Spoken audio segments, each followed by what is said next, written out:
The sound of the gavel struck like thunder in the dusty auction square of Pinos Altos, New Mexico, in the summer of 1872.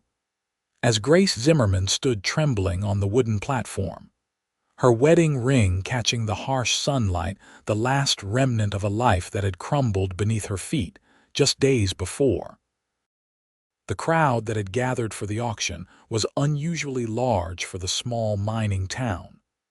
Men in dusty hats and women in plain dresses stood beneath the merciless sun, fanning themselves as they eyed the merchandise being presented. Some were there to buy, others simply to witness the spectacle. The auction square was situated just off the main street, surrounded by wooden buildings with peeling paint saloons, general stores, and the sheriff's office, which remained conspicuously quiet during these proceedings. Grace kept her eyes fixed on the distant mountains, refusing to meet the evaluating gazes that crawled over her like insects. Her blonde hair, once neatly pinned, now hung in loose strands around her face. Her dress, once fine, was smudged with the evidence of her journey. But it was the gold band on her finger that seemed to mock her most, a cruel reminder of promises broken, and a husband who had abandoned her to this fate. Next up, a fine young woman from back east, the auctioneer called out, his voice carrying across the square. Strong constitution, educated, can read and write. Would make a fine housekeeper or companion. Grace winced at the words, companion. Everyone knew what that meant in these parts. The bidding began at $20, a price that made her stomach turn. She had been worth so much more just a week ago, a respected school teacher with a husband and dreams of a family.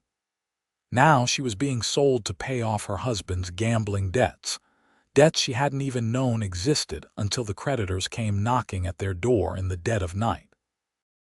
$25, called a gruff voice from the crowd. 30, countered another man, a prospector with yellow teeth and hands stained black with silver ore. $50, came a new voice, deep and clear.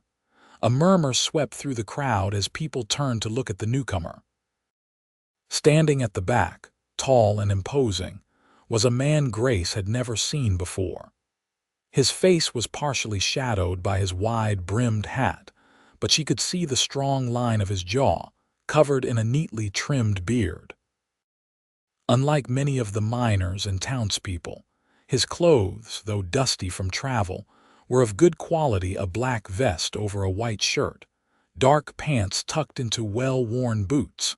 The auctioneer's eyes lit up at the unexpected high bid. $50 from the gentleman in the back. Do I hear 55? The prospector who had bid 30 spat on the ground. 55. $100. The stranger countered immediately. A collective gasp rose from the onlookers. $100 was a small fortune in Pinos Altos. Going once, the auctioneer called, unable to hide his excitement. Going twice. No one dared to counter. Sold. To the gentleman in the back for $100. Grace felt her legs go weak beneath her. She had been sold, like cattle or a piece of furniture. The reality of it hit her with crushing force, and she swayed slightly on the platform. The stranger approached, his spurs jingling softly with each step.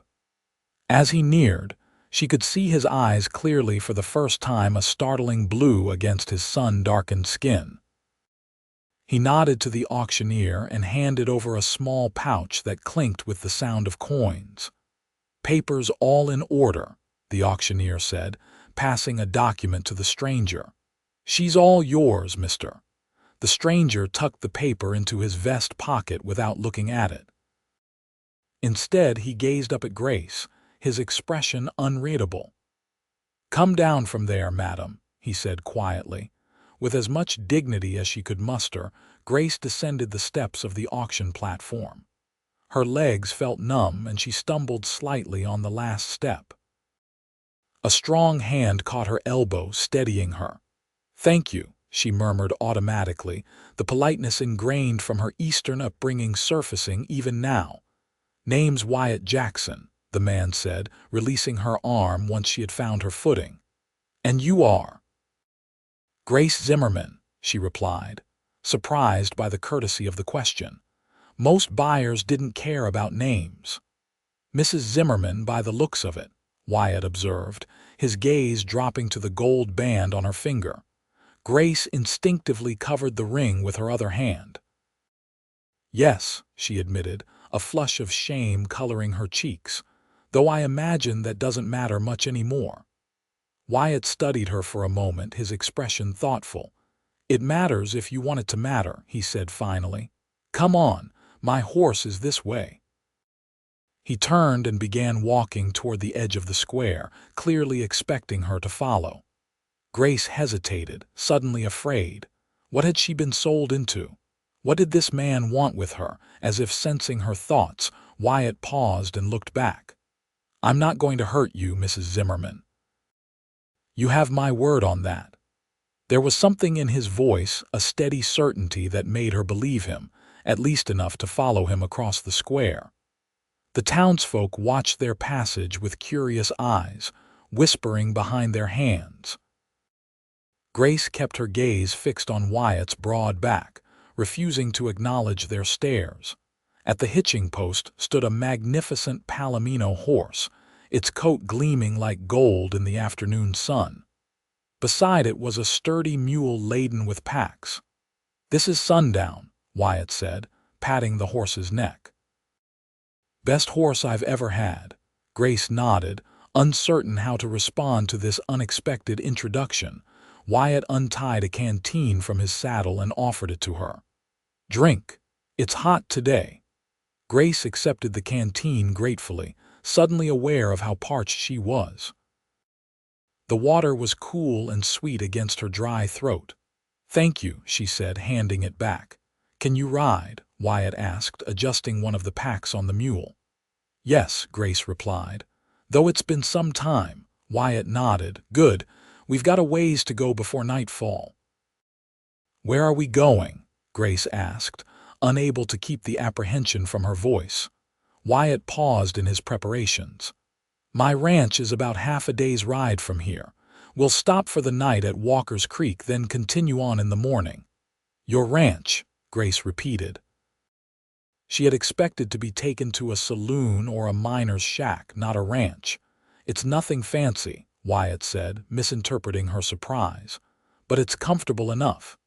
He finished checking the mule's packs and turned to her. "I'm going to help you up," he said, his hands hovering near her waist. Grace nodded her consent, and Wyatt lifted her easily onto Sundown's back. The saddle was not designed for a woman in skirts, but she managed to arrange herself as modestly as possible. Wyatt mounted behind her, his chest warm against her back as he reached around her for the reins. "Hold on to the pommel," he instructed. And then they were moving, the horse's gait smooth and sure as they left the auction square behind. As they rode through the main street of Pinos Altos, Grace felt the stares of the townspeople follow them. She kept her head high, though inside she was a storm of confusion, fear, and humiliation. What kind of man bought a woman at auction only to put her on his own horse and treat her with courtesy? What did he want from her? They passed the last buildings of the town and emerged onto the open trail that wound through the pine-covered hills surrounding Pinos Altos. Only then did Grace allow herself to relax slightly, the tension in her shoulders easing as the sounds of the town faded behind them. "You're probably wondering why I bought you," Wyatt said suddenly, his voice close to her ear. Grace stiffened again. "I assume you had your reasons, Mr. Jackson." "I did," he agreed, "but maybe not the ones you're thinking." When he didn't elaborate, Grace turned her head slightly to look at him. "What reasons then?" Wyatt's expression was serious, his blue eyes steady on the trail ahead. "I don't hold with selling people," he said simply. "Never have, saw too much of that during the war. You fought in the war." Grace asked, momentarily distracted from her own predicament. "Union side," Wyatt confirmed. Saw things no man should see. Promised myself if I lived through it, I'd never stand by and watch a person being treated as property again. Grace absorbed this, trying to make sense of it. So you bought me, to free me. That's the long and short of it, Wyatt agreed. Hope, dangerous and fragile, fluttered in Grace's chest. Then I'm not. I don't belong to you. No, madam, you don't, Wyatt said firmly. Those papers in my pocket say you're free as a bird. I'll hand them over to you when we stop for the night. Grace felt tears prick at her eyes and she blinked them away furiously. I don't know what to say. Thank you seems insufficient. No need for thanks, Wyatt replied. Just doing what any decent man would do. Grace almost laughed at that. Forgive me, Mr. Jackson, but I've seen precious little evidence that decent men are in abundance in these parts. Wyatt was silent for a moment. Fair point, he conceded. Though I'd say that's true of anywhere, not just the West. They rode in silence for a time, the rhythmic sound of hooves on the dusty trail and the occasional call of a bird the only sounds. The sun began its slow descent toward the western horizon, turning the sky to a palette of orange and pink. If I may ask, Wyatt said eventually, how did you come to be on that auction block? You don't seem like a woman who'd find herself in such a situation by choice. Grace's hands tightened on the saddle pommel. No, she agreed softly, not by choice. She hesitated, uncertain whether to share her story with this stranger who had shown her an unexpected kindness. But something in his steady presence behind her, the respectful way he had treated her thus far, made her decide to tell him. I came west with my husband, Thomas, about a year ago, she began. He had grand plans to make our fortune in silver mining. I was a schoolteacher back in Pennsylvania, but I loved him, so I followed him here. The memory of those early days, full of hope and excitement, was painful now. Things didn't go as planned. The mine Thomas invested in yielded little silver, and he began drinking, then gambling. Her voice hardened. I didn't know how bad it had become until 3 nights ago, when men came to our house with papers claiming Thomas had borrowed against everything we owned, including me. Wyatt's sharp intake of breath behind her told her everything about what he thought of that. They said he'd fled town, leaving his debts behind, Grace continued, her voice now emotionless as though she were reciting a story about strangers. I didn't believe them at first, but when Thomas didn't come home that night or the next, I knew it was true. He'd abandoned me to pay his debts. I'm sorry, Wyatt said quietly. No woman deserves such treatment, especially from a man who vowed to protect her. Grace touched her wedding ring, the gold now dull with dust. I keep thinking I should take this off, she admitted. But then I think, no, let everyone see what marriage vows are worth to some men. Marriage vows are worth everything to some men, Wyatt countered gently. Your husband's failings aren't a reflection on the institution, just on him. Grace didn't respond, unsure if she believed that anymore. After a moment of silence, she changed the subject. You mentioned your ranch. Have you lived here long? About 4 years now, Wyatt replied, allowing the shift in conversation. Came west after the war like a lot of men did. Worked as a ranch hand for a couple of years, saved every penny.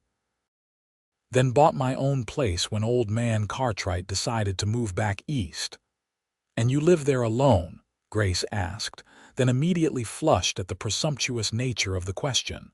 Forgive me, that's not my business. Nothing to forgive, Wyatt assured her. And yes, I live alone, unless you count the cattle and my dog, Ranger. Had a ranch hand, Miguel, but he left last month to get married. His wife didn't fancy living so far from town. I see, Grace murmured, relief washing over her that she wouldn't be facing an unknown woman's scrutiny or jealousy when they reached their destination. The sun was now touching the horizon, casting long shadows across the trail. The air was cooling rapidly, the heat of the day giving way to the chill of a desert evening. "We'll reach Walker's Creek soon," Wyatt said, nodding toward a line of cottonwood trees in the distance. "There's good water there and a sheltered spot to make camp." As they drew closer, Grace could hear the gentle sound of flowing water. The creek was small but clear, running between the cottonwood trees that provided a welcome respite from the open landscape they had been traversing. Wyatt drew Sundown to a halt in a small clearing near the water's edge. "This is where we'll stop for the night," he said, dismounting in one fluid motion. He reached up to help Grace down, his hands strong and steady at her waist. Once on the ground, Grace wavered slightly, her legs stiff from the unaccustomed hours in the saddle. Wyatt's hand remained at her elbow until she nodded that she was steady. "I'll tend to the horses first," he said. "Make yourself comfortable. There's jerky in that saddlebag if you're hungry." While Wyatt unsaddled the horse and mule, watering them at the creek before securing them for the night, Grace explored their small camping area. It was a pleasant spot, with soft grass and the cottonwood trees offering protection from the wind. She found a smooth rock near the water's edge and sat down, removing her dusty shoes to dip her feet in the cool creek. The sensation was heavenly after the long, hot day, and for the first time since the nightmare began, Grace felt a moment of peace. The gentle gurgle of the water, the rustle of leaves overhead, and the first stars appearing in the darkening sky combined to soothe her frayed nerves. She was so lost in the moment that she didn't hear Wyatt approach until he spoke. "Found some firewood," he said, setting down an armload of dry branches. "Nights get cold out here, even in summer." Grace quickly withdrew her feet from the water, suddenly conscious of the impropriety of sitting with bare ankles exposed. Wyatt, however, seemed unconcerned, focusing instead on arranging the wood for a fire. "You mentioned having papers for me," Grace asked, pulling her shoes back on. "Right." Wyatt reached into his vest pocket and withdrew a folded document which he handed to her without ceremony. "These say you're free and clear. No man owns you." Grace unfolded the paper with trembling fingers. It was a simple bill of sale with her name written in the auctioneer's sprawling hand. At the bottom, Wyatt had added a single line: "I hereby release Grace Zimmerman from all obligation and declare her a free woman." It was signed with his strong, clear signature. "Thank you," she whispered, folding the paper carefully and tucking it into her pocket. "I don't know how I'll ever repay you." "Not looking to be repaid," Wyatt said, striking a match to light the kindling he'd arranged. "Though I do have a proposal for you to consider." Grace tensed, her momentary peace evaporating. Here it was the catch she had been waiting for. Seeming to sense her sudden wariness, Wyatt looked up from the fire, which was now catching on the larger branches. "Not that kind of proposal," he clarified, a hint of a smile touching his lips. "I'm offering you a job, Mrs. Zimmerman, a proper one with fair wages." "A job?" Grace repeated, confused. "My ranch needs someone to keep the house in order," Wyatt explained, feeding more wood to the growing fire. "I'm gone most days with the cattle, and truth be told, I'm not much for cooking or cleaning." "You mentioned you were a school teacher, so I reckon you're educated and capable." The firelight cast flickering shadows across his face as he continued. "The position comes with room and board, plus $10 a month. You'd have your own space. There's a small cabin behind the main house that my mother used as a sewing room when she visited. It's private and comfortable." Grace stared at him, trying to determine if he was in earnest. "You want to hire me as your housekeeper?" "If you're interested," Wyatt confirmed. "If not, I'll take you wherever you want to go when we leave here tomorrow. Silver City, maybe, or even back to Pinos Altos if you have friends there." Grace almost laughed at the idea of returning to Pinos Altos, where she had been humiliated on the auction block. As for friends, she had made few since coming west. Thomas had preferred to keep her isolated, she realized now, probably to hide his gambling and drinking. "What exactly would my duties entail?" she asked cautiously. "Cooking, cleaning, mending the usual household tasks," Wyatt replied, retrieving a coffee pot from one of the mule's packs. "Maybe planting a vegetable garden if you've a mind to. The soil's good near the house, but I've never had the time to tend one properly." He filled the pot with water from the creek and set it near the fire to heat. "In return, you'd have a safe place to stay while you decide what you want to do next. A month, a year, however long you need." Grace considered the offer, trying to see the hidden angles, the potential dangers, but she could find none. Either Wyatt Jackson was the most honorable man she had encountered in the West, or he was far more subtle in his intentions than most. "May I have some time to consider?" she asked finally. "Of course," Wyatt agreed readily. "No need to decide tonight. Now, are you hungry? I've got coffee brewing and some beans and jerky.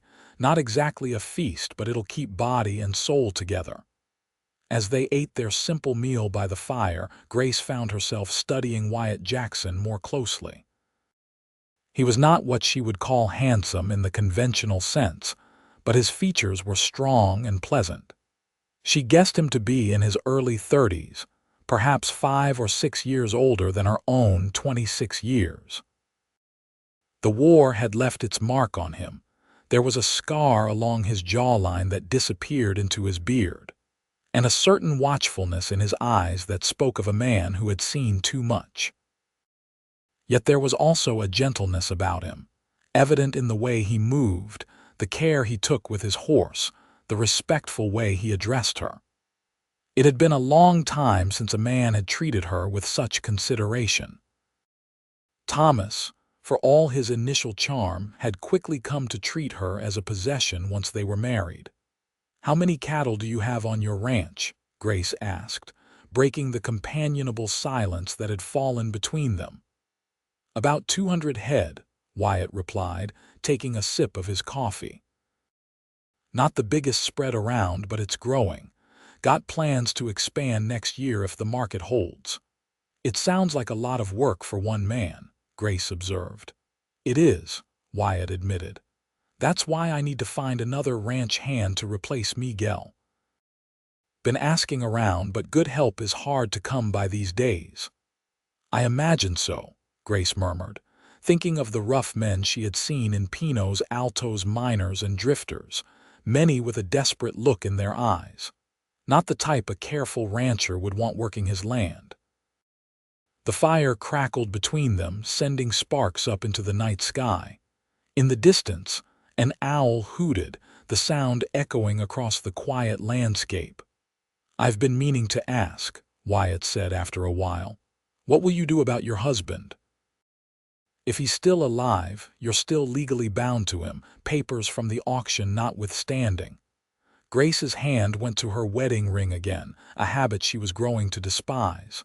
"I don't know," she admitted. "Part of me hopes never to see him again. Another part wants answers," Wyatt finished for her when she trailed off. "Yes," Grace agreed softly. "And justice, perhaps, though I doubt there's much to be had. What he did selling me like property, it wasn't right, but I'm not sure it was technically illegal." "It wasn't right," Wyatt agreed, his voice hardening slightly. "Man makes vows, he should keep them." The conviction in his voice made Grace wonder about his own past. "Have you ever been married, Mr. Jackson?" A shadow crossed Wyatt's face. "No," he said after a moment. "Came close once before the war. Her name was Rebecca. We had it all planned out, the wedding, the little house we'd build. Then the war came and I enlisted." He paused, staring into the fire. "She wrote faithfully for the first year. Then the letters stopped. Found out later she'd married a merchant who didn't have to go and fight. Can't blame her, really. 4 years is a long time to wait, with no guarantee I'd come back alive. I'm sorry, Grace said, genuinely moved by the quiet pain in his voice. Wyatt shrugged, the firelight catching the movement. It was a long time ago. Sometimes I think it was for the best. The man who went to war wasn't the same one who came back. Rebecca might not have liked the changes. Grace understood what he meant.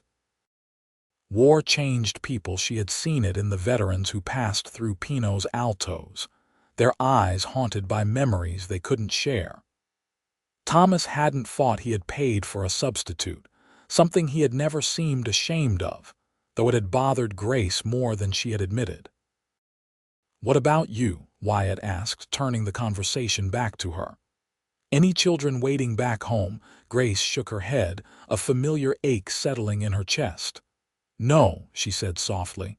"I wanted them, but it never happened." Thomas said it was just as well children would have tied us down, prevented us from seeking our fortune. She gave a bitter laugh. Now I think he was relieved.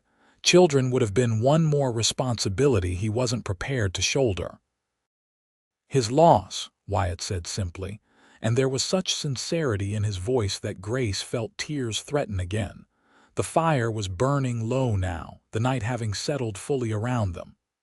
Wyatt added another log, sending a fresh shower of sparks into the darkness. "We should get some sleep," he said. "Still have a half-day's ride tomorrow." He pulled a blanket from his pack and handed it to her. "You can sleep near the fire. I'll be over there," he added, nodding to a spot several yards away, giving her a respectful distance. "Thank you," Grace said, accepting the blanket, "for everything." Wyatt merely nodded, then retreated to his chosen sleeping spot, leaving her alone with her thoughts by the fire. As she arranged the blanket on the soft grass, Grace considered her situation. She was alone in the wilderness with a man she had met only hours ago, yet she felt safer than she had in months. Wyatt Jackson had already done more for her than her own husband had in the final weeks of their marriage. The offer of employment was tempting more than tempting. It was a lifeline. She had no money, no family in the West, and few skills beyond teaching, which would be difficult to pursue in this remote region. Working as Wyatt's housekeeper would give her time to consider her options, to save some money, perhaps even to build a new life for herself. But could she trust him? Men, in her experience, rarely did things without expecting something in return. Thomas had seemed kind and generous at first, too, before revealing his true nature. Yet as Grace gazed across the dimly lit clearing at Wyatt's sleeping form, she couldn't help but feel that he was different. There was a steadiness to him, a quiet integrity that reminded her of her father, a man who had never broken a promise in his life. With that comforting thought, Grace closed her eyes, allowing the gentle sounds of the creek and the occasional pop from the fire to lull her into the first peaceful sleep she had experienced in days. She awoke to the smell of coffee and the soft sounds of movement nearby. Opening her eyes, she saw Wyatt already up and about, tending the rekindled fire where the coffee pot was once again heating.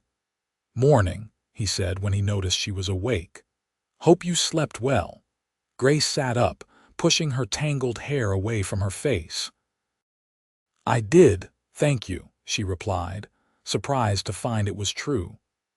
Despite the hard ground and strange surroundings, she had slept deeply, without the nightmares that had plagued her since Thomas's betrayal. "There's water in the canteen if you want to wash up," Wyatt offered, gesturing to where he had placed it near her blanket. "And coffee's almost ready." Grace thanked him and took the canteen to the edge of the clearing, where she could have some privacy. She splashed water on her face, then used a corner of her petticoat to clean her teeth as best she could. The cool water was refreshing, and she felt more human as she returned to the fire. Wyatt handed her a tin cup of steaming coffee. "Not much for breakfast, I'm afraid." More jerky, and I found some hardtack that's only a little stale." "It's fine," Grace assured him, accepting the meager fare gratefully. After going hungry for days before the auction, any food was welcome. They ate quickly, and Wyatt set about breaking camp with efficient movements. Grace helped where she could, rolling up blankets and packing away the cooking implements. "Have you thought any more about my offer?" Wyatt asked as he saddled Sundown. Grace nodded, having come to her decision during the quiet moments of waking. "I'd like to accept, if it's still open." "It is," Wyatt confirmed, a hint of satisfaction in his voice. "Glad to hear it. Ranch could use a woman's touch."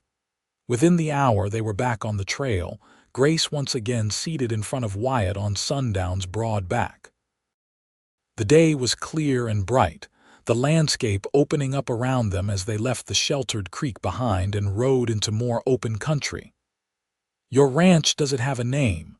Grace asked as they traveled. "Pine Shadow Ranch," Wyatt replied. "Named for the way the pines cast shadows across the valley in the evening. You'll see it when we get there. It's a sight worth seeing." The trail began to climb, winding through rocky foothills covered with scrubby juniper and pinon pines. The air grew cooler as they ascended, and Grace found herself grateful for Wyatt's warm presence at her back. "Just over this ridge," Wyatt said as they neared the top of a particularly steep incline. "You can see the whole valley from here." As Sundown crested the ridge, Grace gasped at the view that spread before them. A green valley lay nestled between rugged mountains, a silver ribbon of creek winding through its center. Herds of cattle dotted the grasslands, and in the distance, at the base of a pine-covered slope, stood a cluster of buildings, a large cabin, several outbuildings, and what looked like a smaller cabin set slightly apart. "Pine Shadow Ranch," Wyatt announced, a note of pride in his voice. "What do you think?" "It's beautiful," Grace said honestly, enchanted by the peaceful scene. After the dust and noise of Pinos Altos, the valley seemed like a sanctuary. They descended into the valley, following a trail that switched back down the steep hillside. As they drew closer to the ranch buildings, Grace could see more details. The main house was larger than she had first thought, built of sturdy logs with a wide porch stretching across the front. A corral stood nearby, currently empty, and a large barn dominated the yard. The smaller cabin she had noticed was set about 50 yards behind the main house, partially sheltered by a stand of pines. A dog's bark echoed across the yard as they approached, and moments later a large black and tan dog came bounding toward them, tail wagging furiously. "That's Ranger," Wyatt said, a smile evident in his voice. "Best cattle dog in the territory and a good guard besides."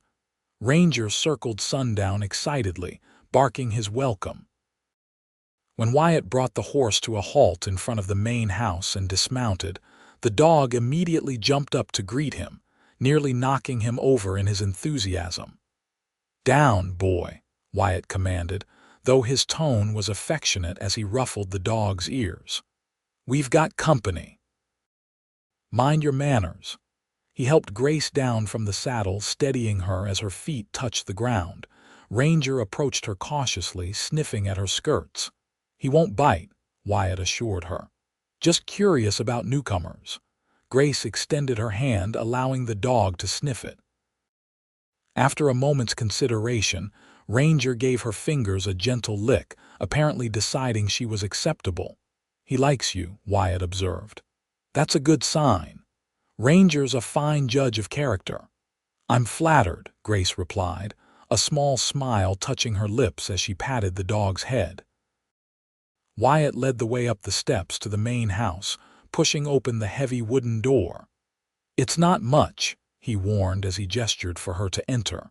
"Like I said, I've been without help for a while now." The interior of the cabin was spacious but Spartan.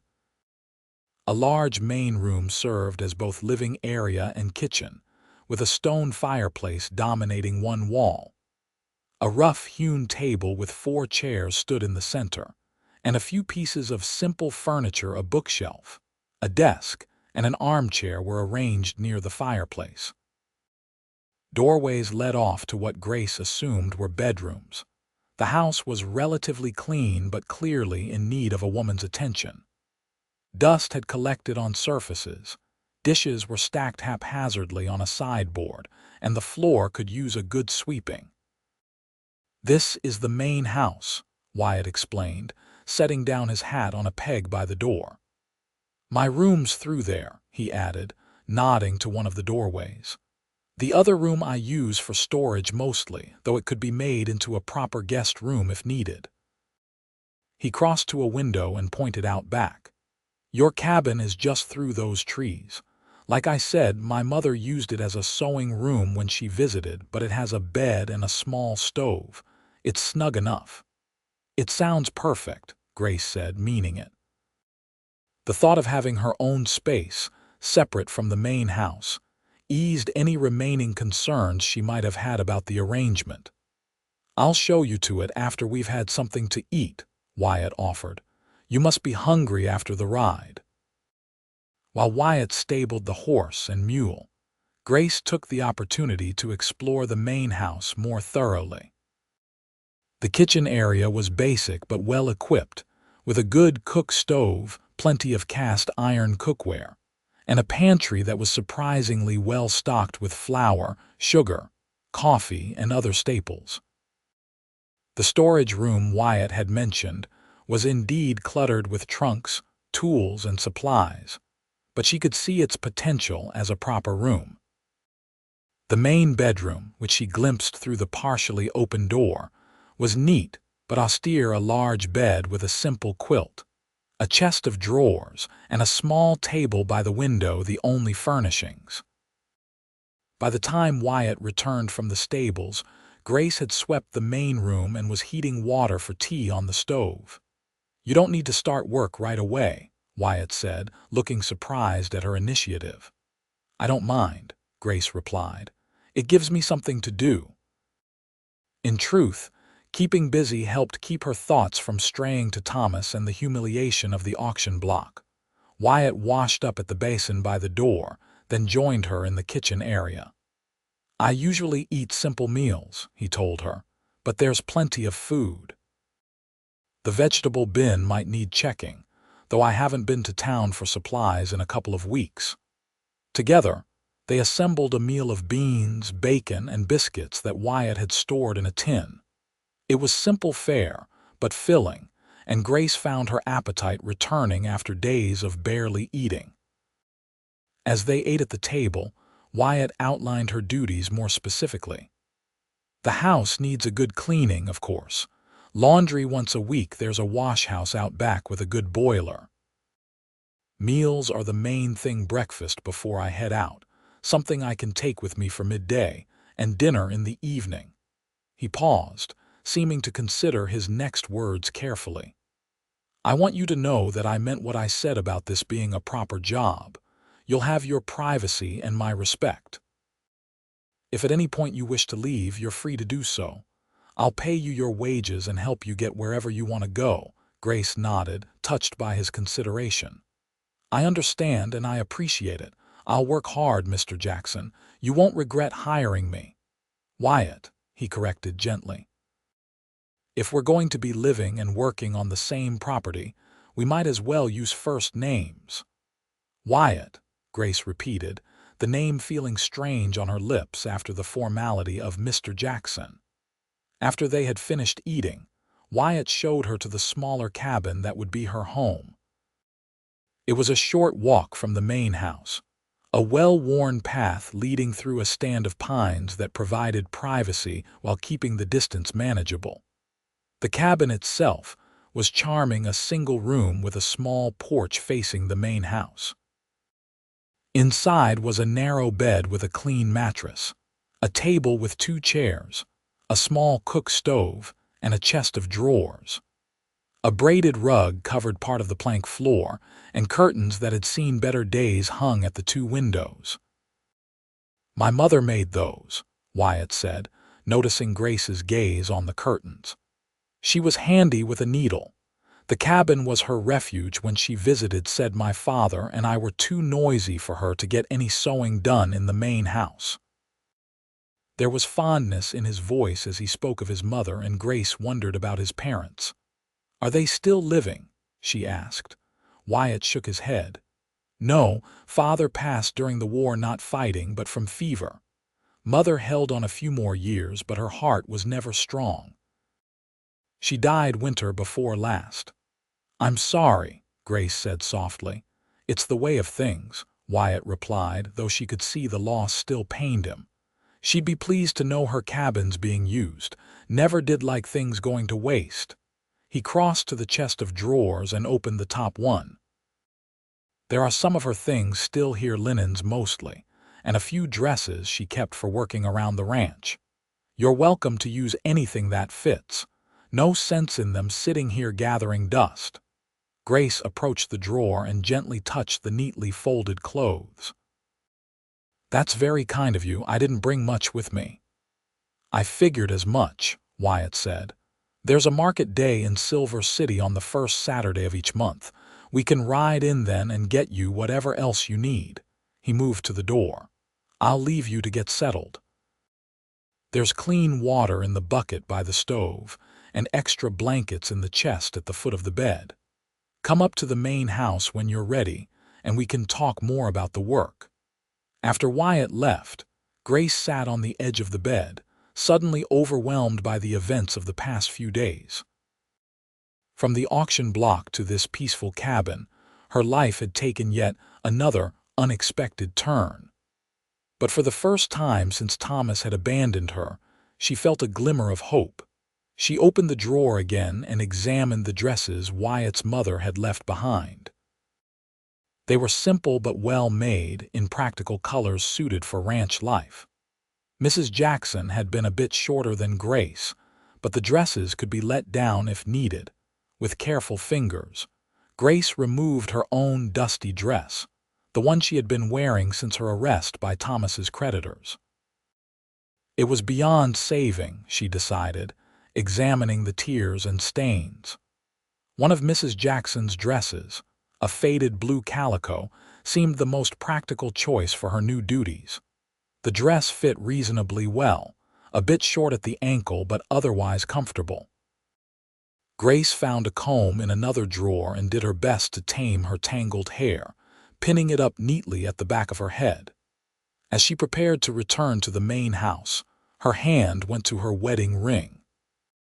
For a moment, she considered removing it, leaving it and the painful memories it represented behind in this new place. But something stopped her. Not sentiment, certainly not love for Thomas anymore, but perhaps a need for closure that she had not yet found. The ring remained on her finger as she made her way back to the main house, where Wyatt was waiting to show her the rest of the ranch. The following days fell into a rhythm that Grace found unexpectedly comforting.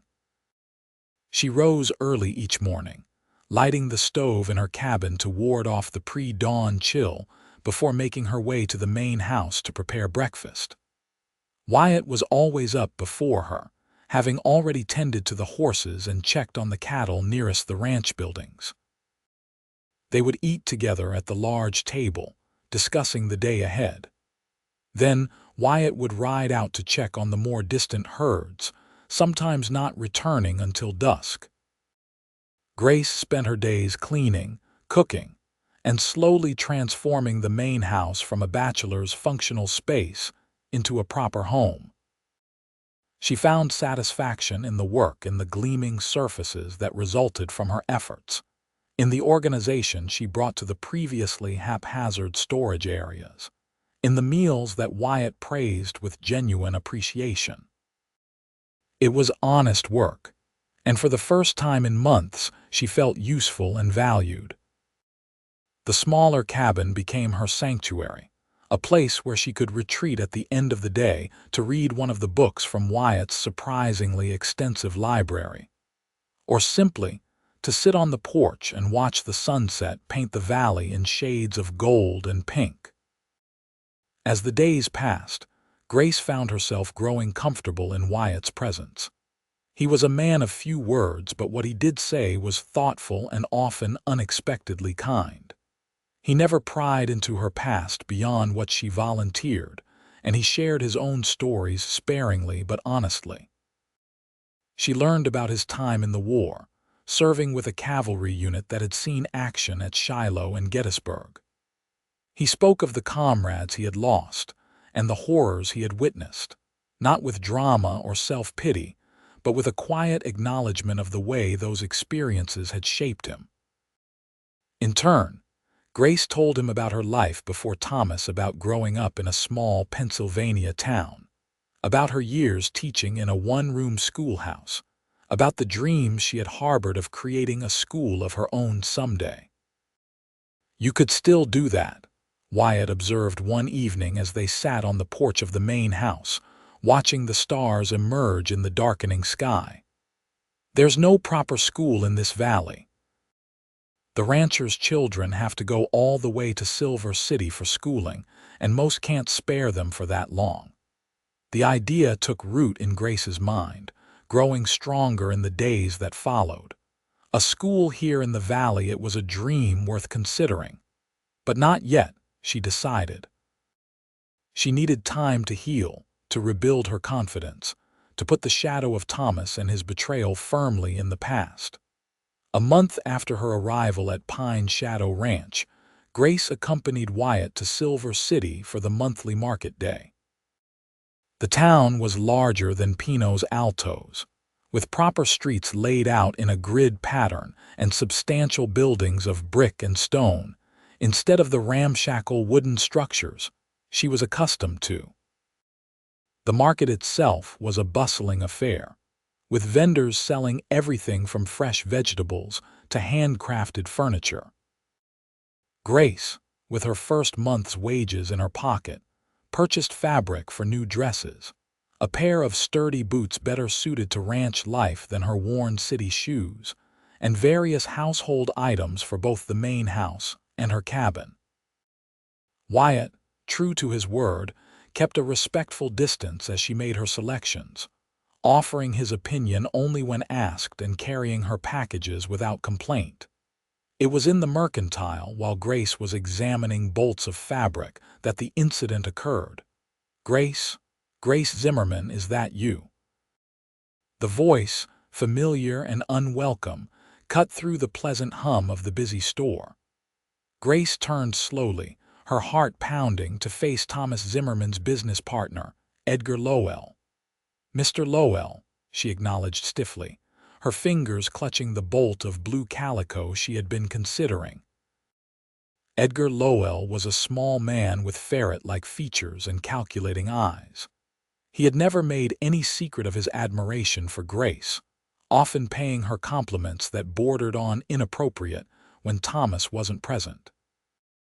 "Well, this is a surprise," Lowell said, his gaze traveling over her in a way that made her skin crawl. "Last I heard, you were being sold at auction to cover Thomas's debts, yet here you are, shopping for fabric as if nothing happened." Grace straightened her spine, determined not to show fear. "My circumstances have changed, Mr. Lowell. I've found employment." "Employment," Lowell repeated with a smirk.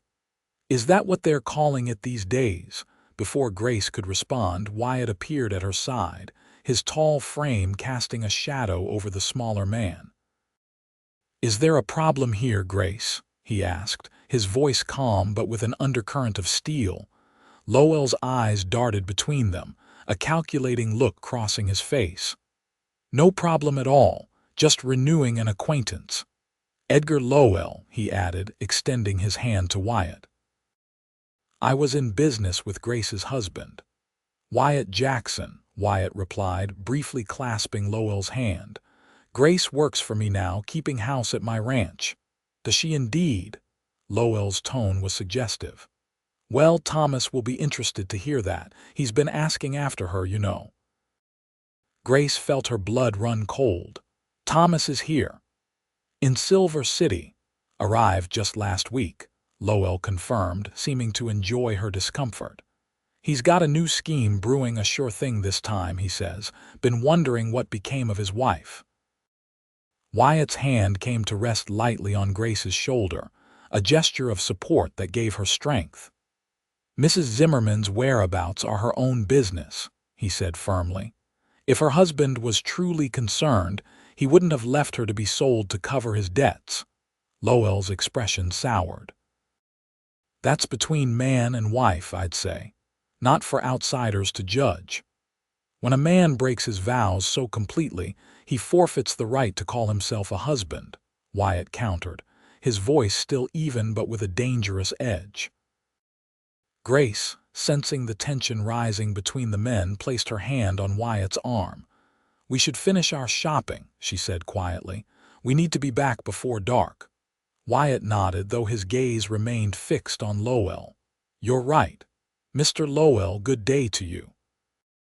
As they turned to leave, Lowell called after them. I'll be sure to tell Thomas I saw you, Grace. He'll be mighty interested to know where you're living these days. Grace didn't respond, keeping her head high as she and Wyatt completed their purchases and left the store.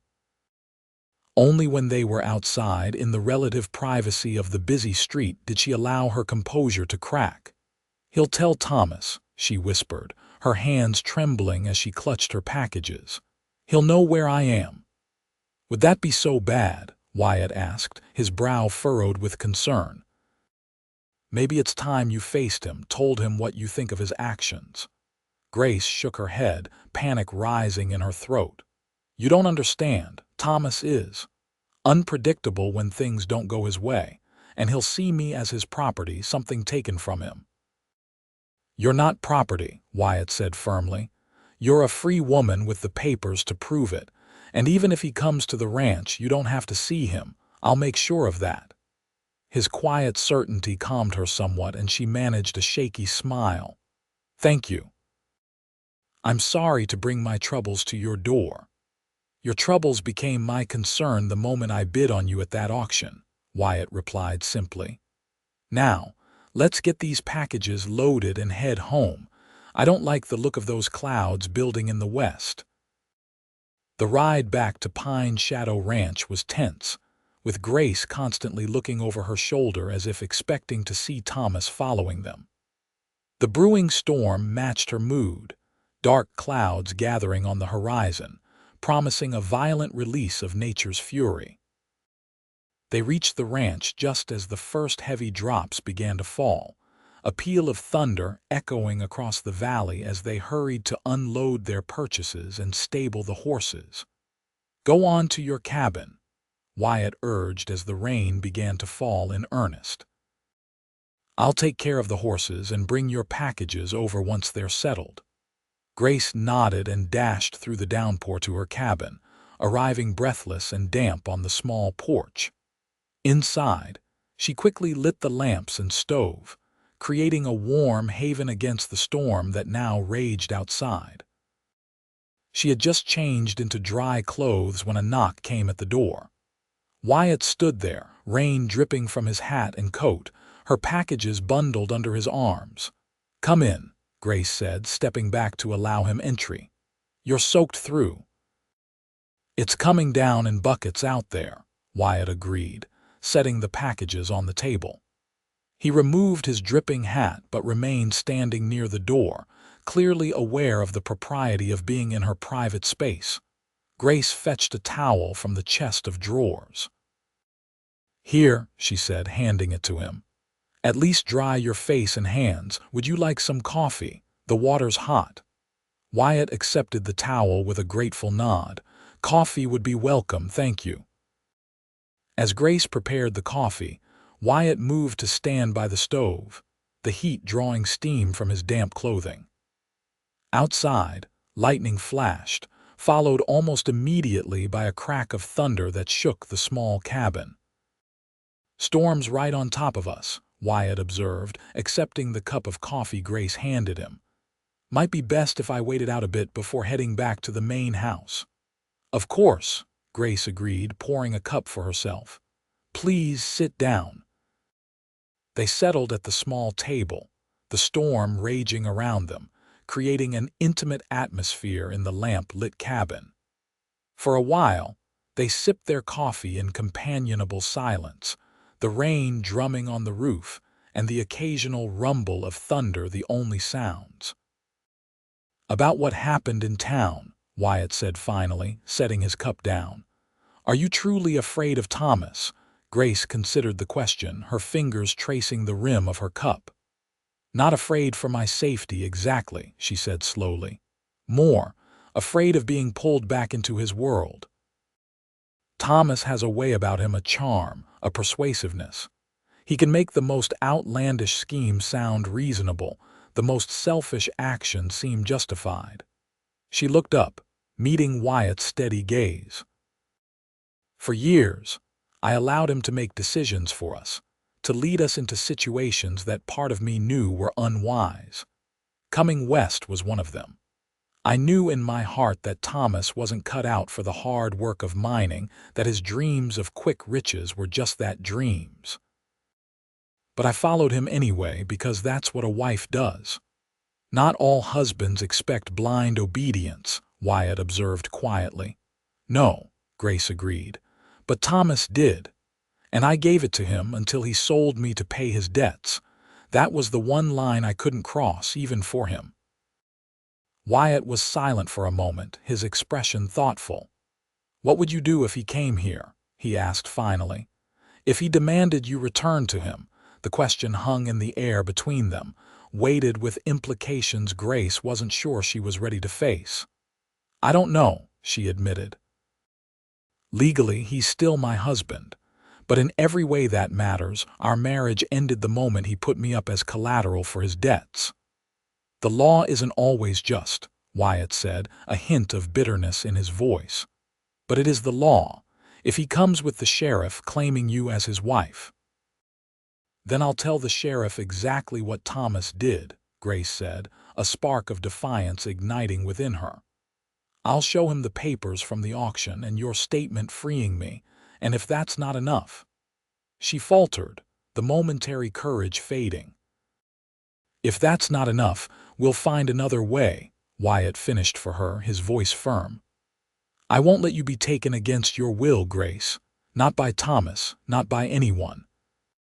The conviction in his voice sent a warmth spreading through Grace that had nothing to do with the coffee or the heat from the stove.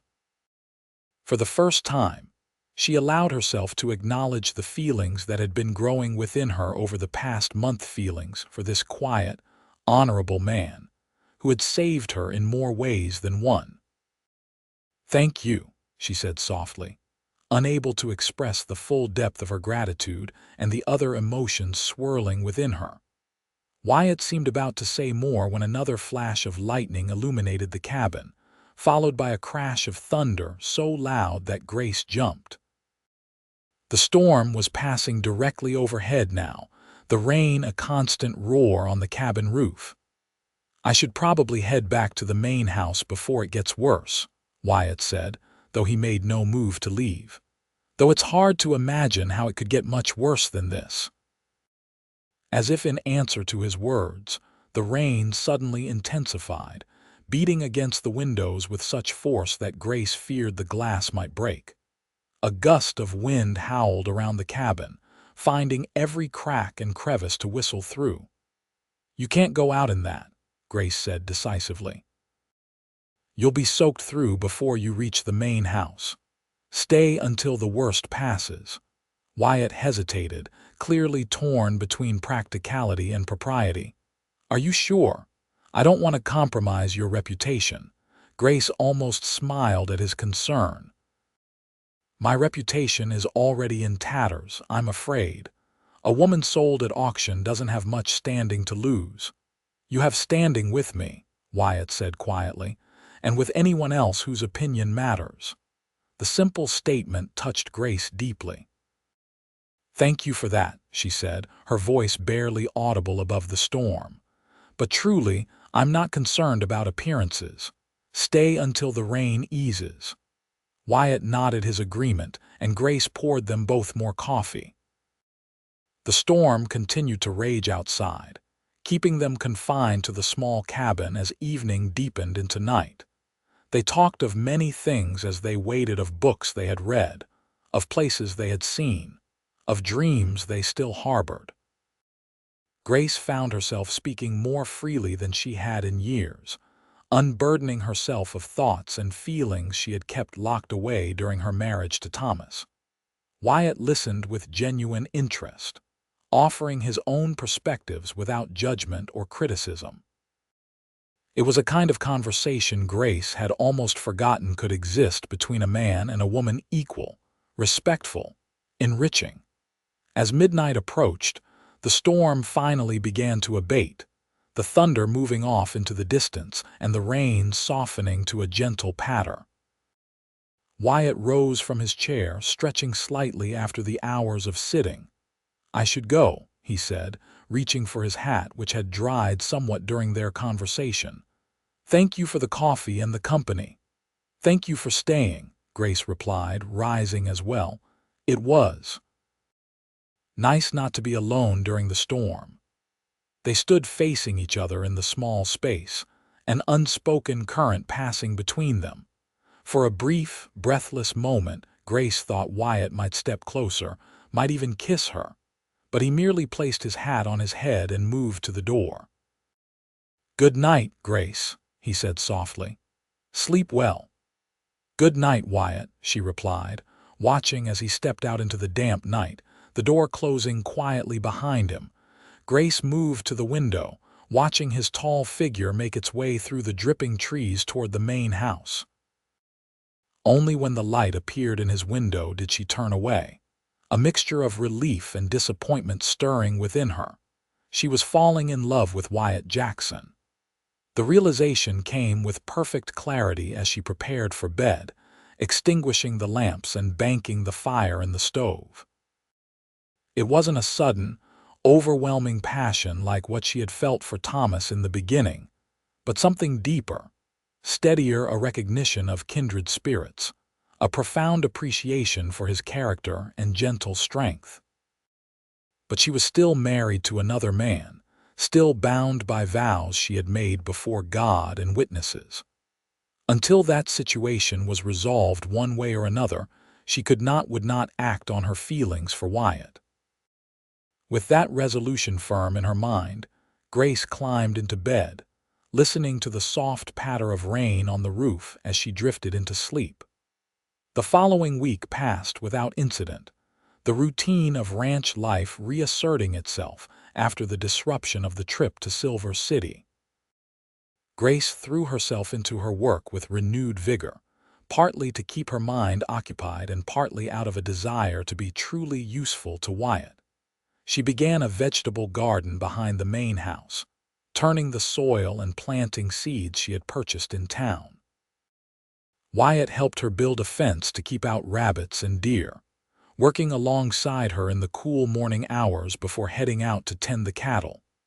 In the evenings, they would often sit on the porch of the main house, watching the sunset and talking of the day's events. Sometimes they would read aloud to each other from one of Wyatt's books, poetry, mostly, or historical accounts of the West. These quiet moments became precious to Grace, storing them in her heart against the uncertainty of the future. It was during one such evening, almost 2 weeks after their encounter with Lowell in Silver City, that they saw the riders approaching. 3 men on horseback, silhouetted against the setting sun as they made their way up the valley toward the ranch. Wyatt rose from his chair, his body tense as he watched their approach. "Stay here," he said to Grace, his voice low and serious. "I'll see what they want." Grace nodded, but as soon as Wyatt had descended the porch steps to meet the riders in the yard, she moved to the edge of the porch, unwilling to hide inside when her fate might be at stake.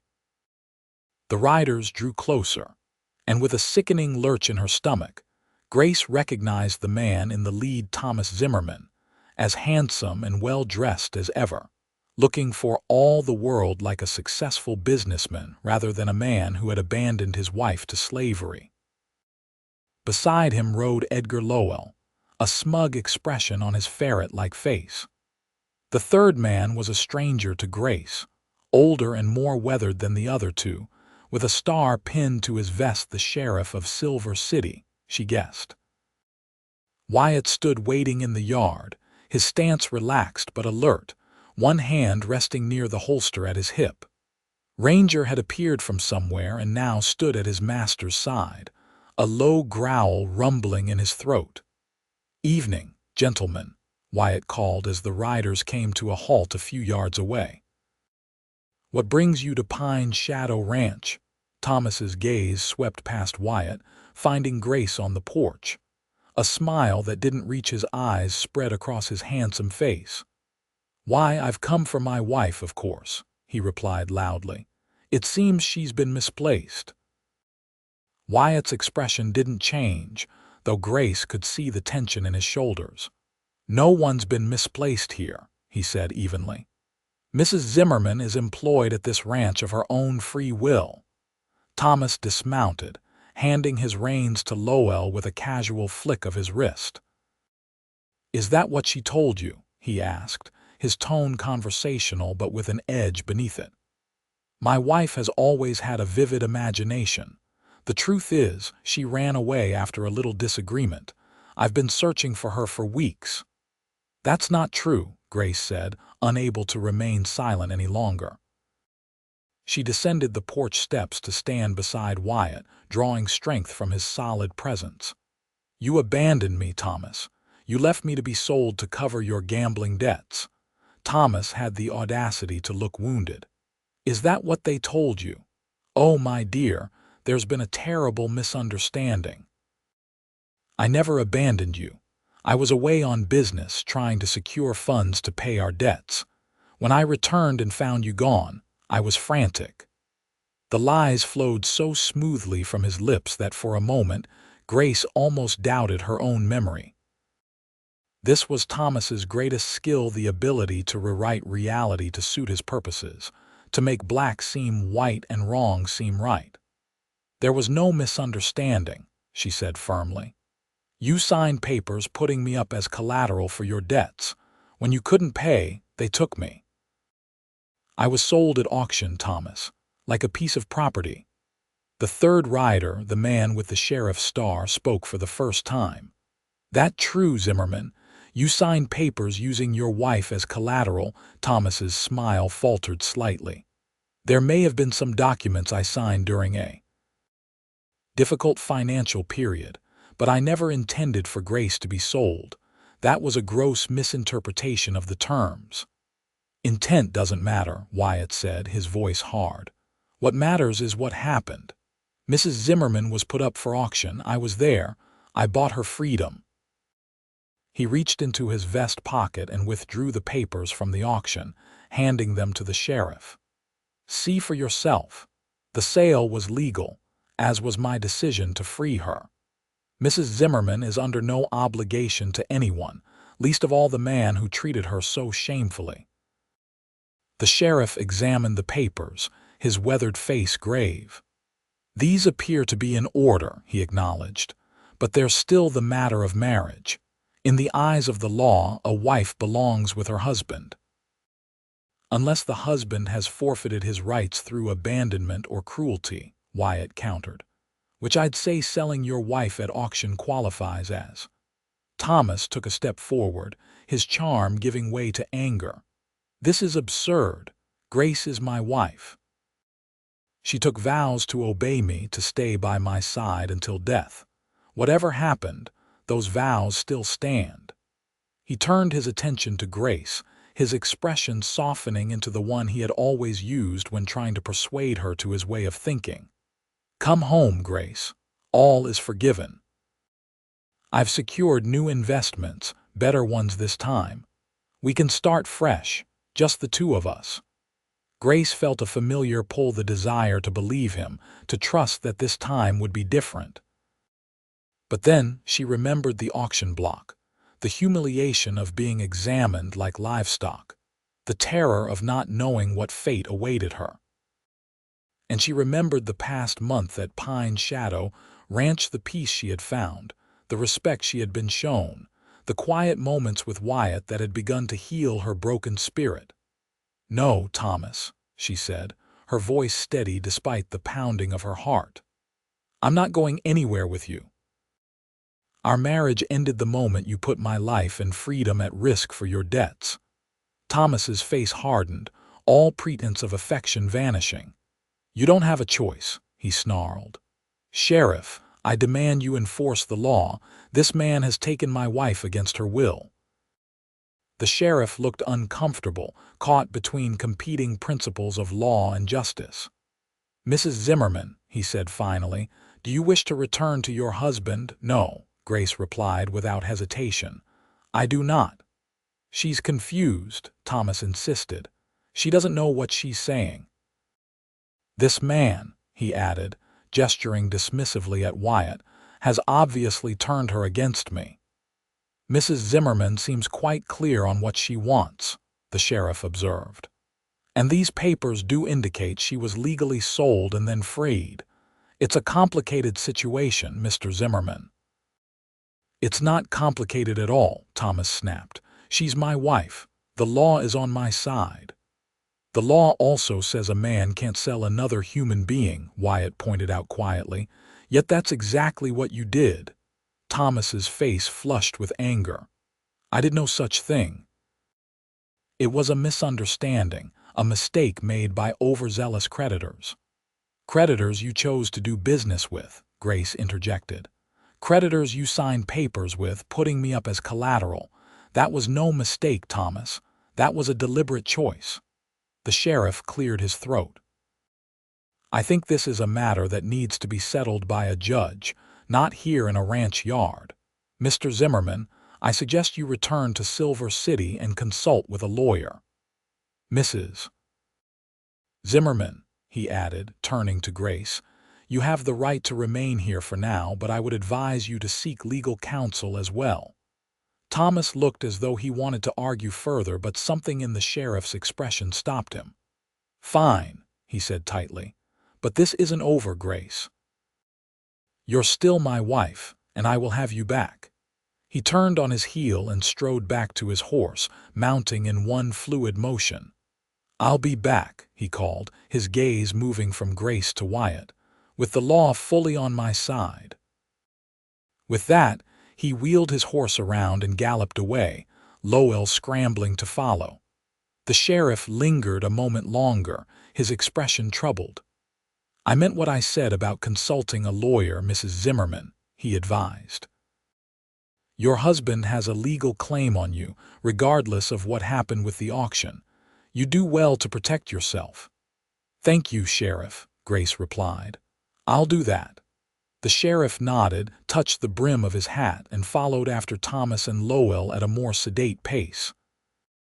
When they were alone again, Grace felt her knees weaken as the tension of the confrontation drained away. Wyatt's arm came around her waist, supporting her as he guided her back to the porch steps where they both sat down. "You did well," he told her quietly, "standing up to him like that." Grace shook her head.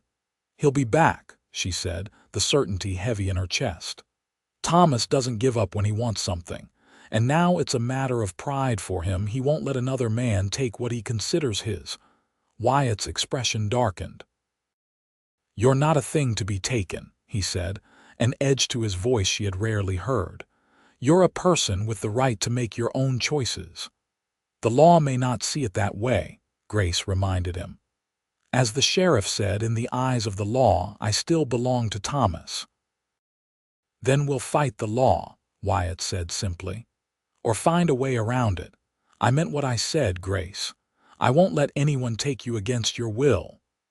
The fierce protectiveness in his voice warmed her, even as she worried about the complications his stance might bring. "I don't want to cause trouble for you," she said. "You've already done so much." "You're not causing trouble," Wyatt insisted. "And I haven't done anything I wouldn't do again in a heartbeat." They sat in silence for a time, watching as the last light faded from the sky and stars began to appear. The encounter with Thomas had changed things between them, bringing feelings to the surface that could no longer be easily denied or ignored. "I should go to my cabin," Grace said finally, rising from the step. "It's getting late." Wyatt stood as well. "I'll walk you," he offered, "just to be safe." The path to Grace's cabin was silvered by moonlight, the shadows of the pines creating patterns on the ground before them. They walked in companionable silence, both lost in their own thoughts. At the door to her cabin, Grace turned to face Wyatt. "Thank you," she said softly, "for standing with me today, for everything." "Always," Wyatt replied, the single word carrying a weight of promise. For a moment they stood looking at each other in the moonlight, the air between them charged with unspoken feelings. Then Wyatt took a step back, breaking the spell. "Get some rest," he said gently. "Tomorrow will bring its own challenges." Grace nodded, though sleep seemed unlikely after the day's events.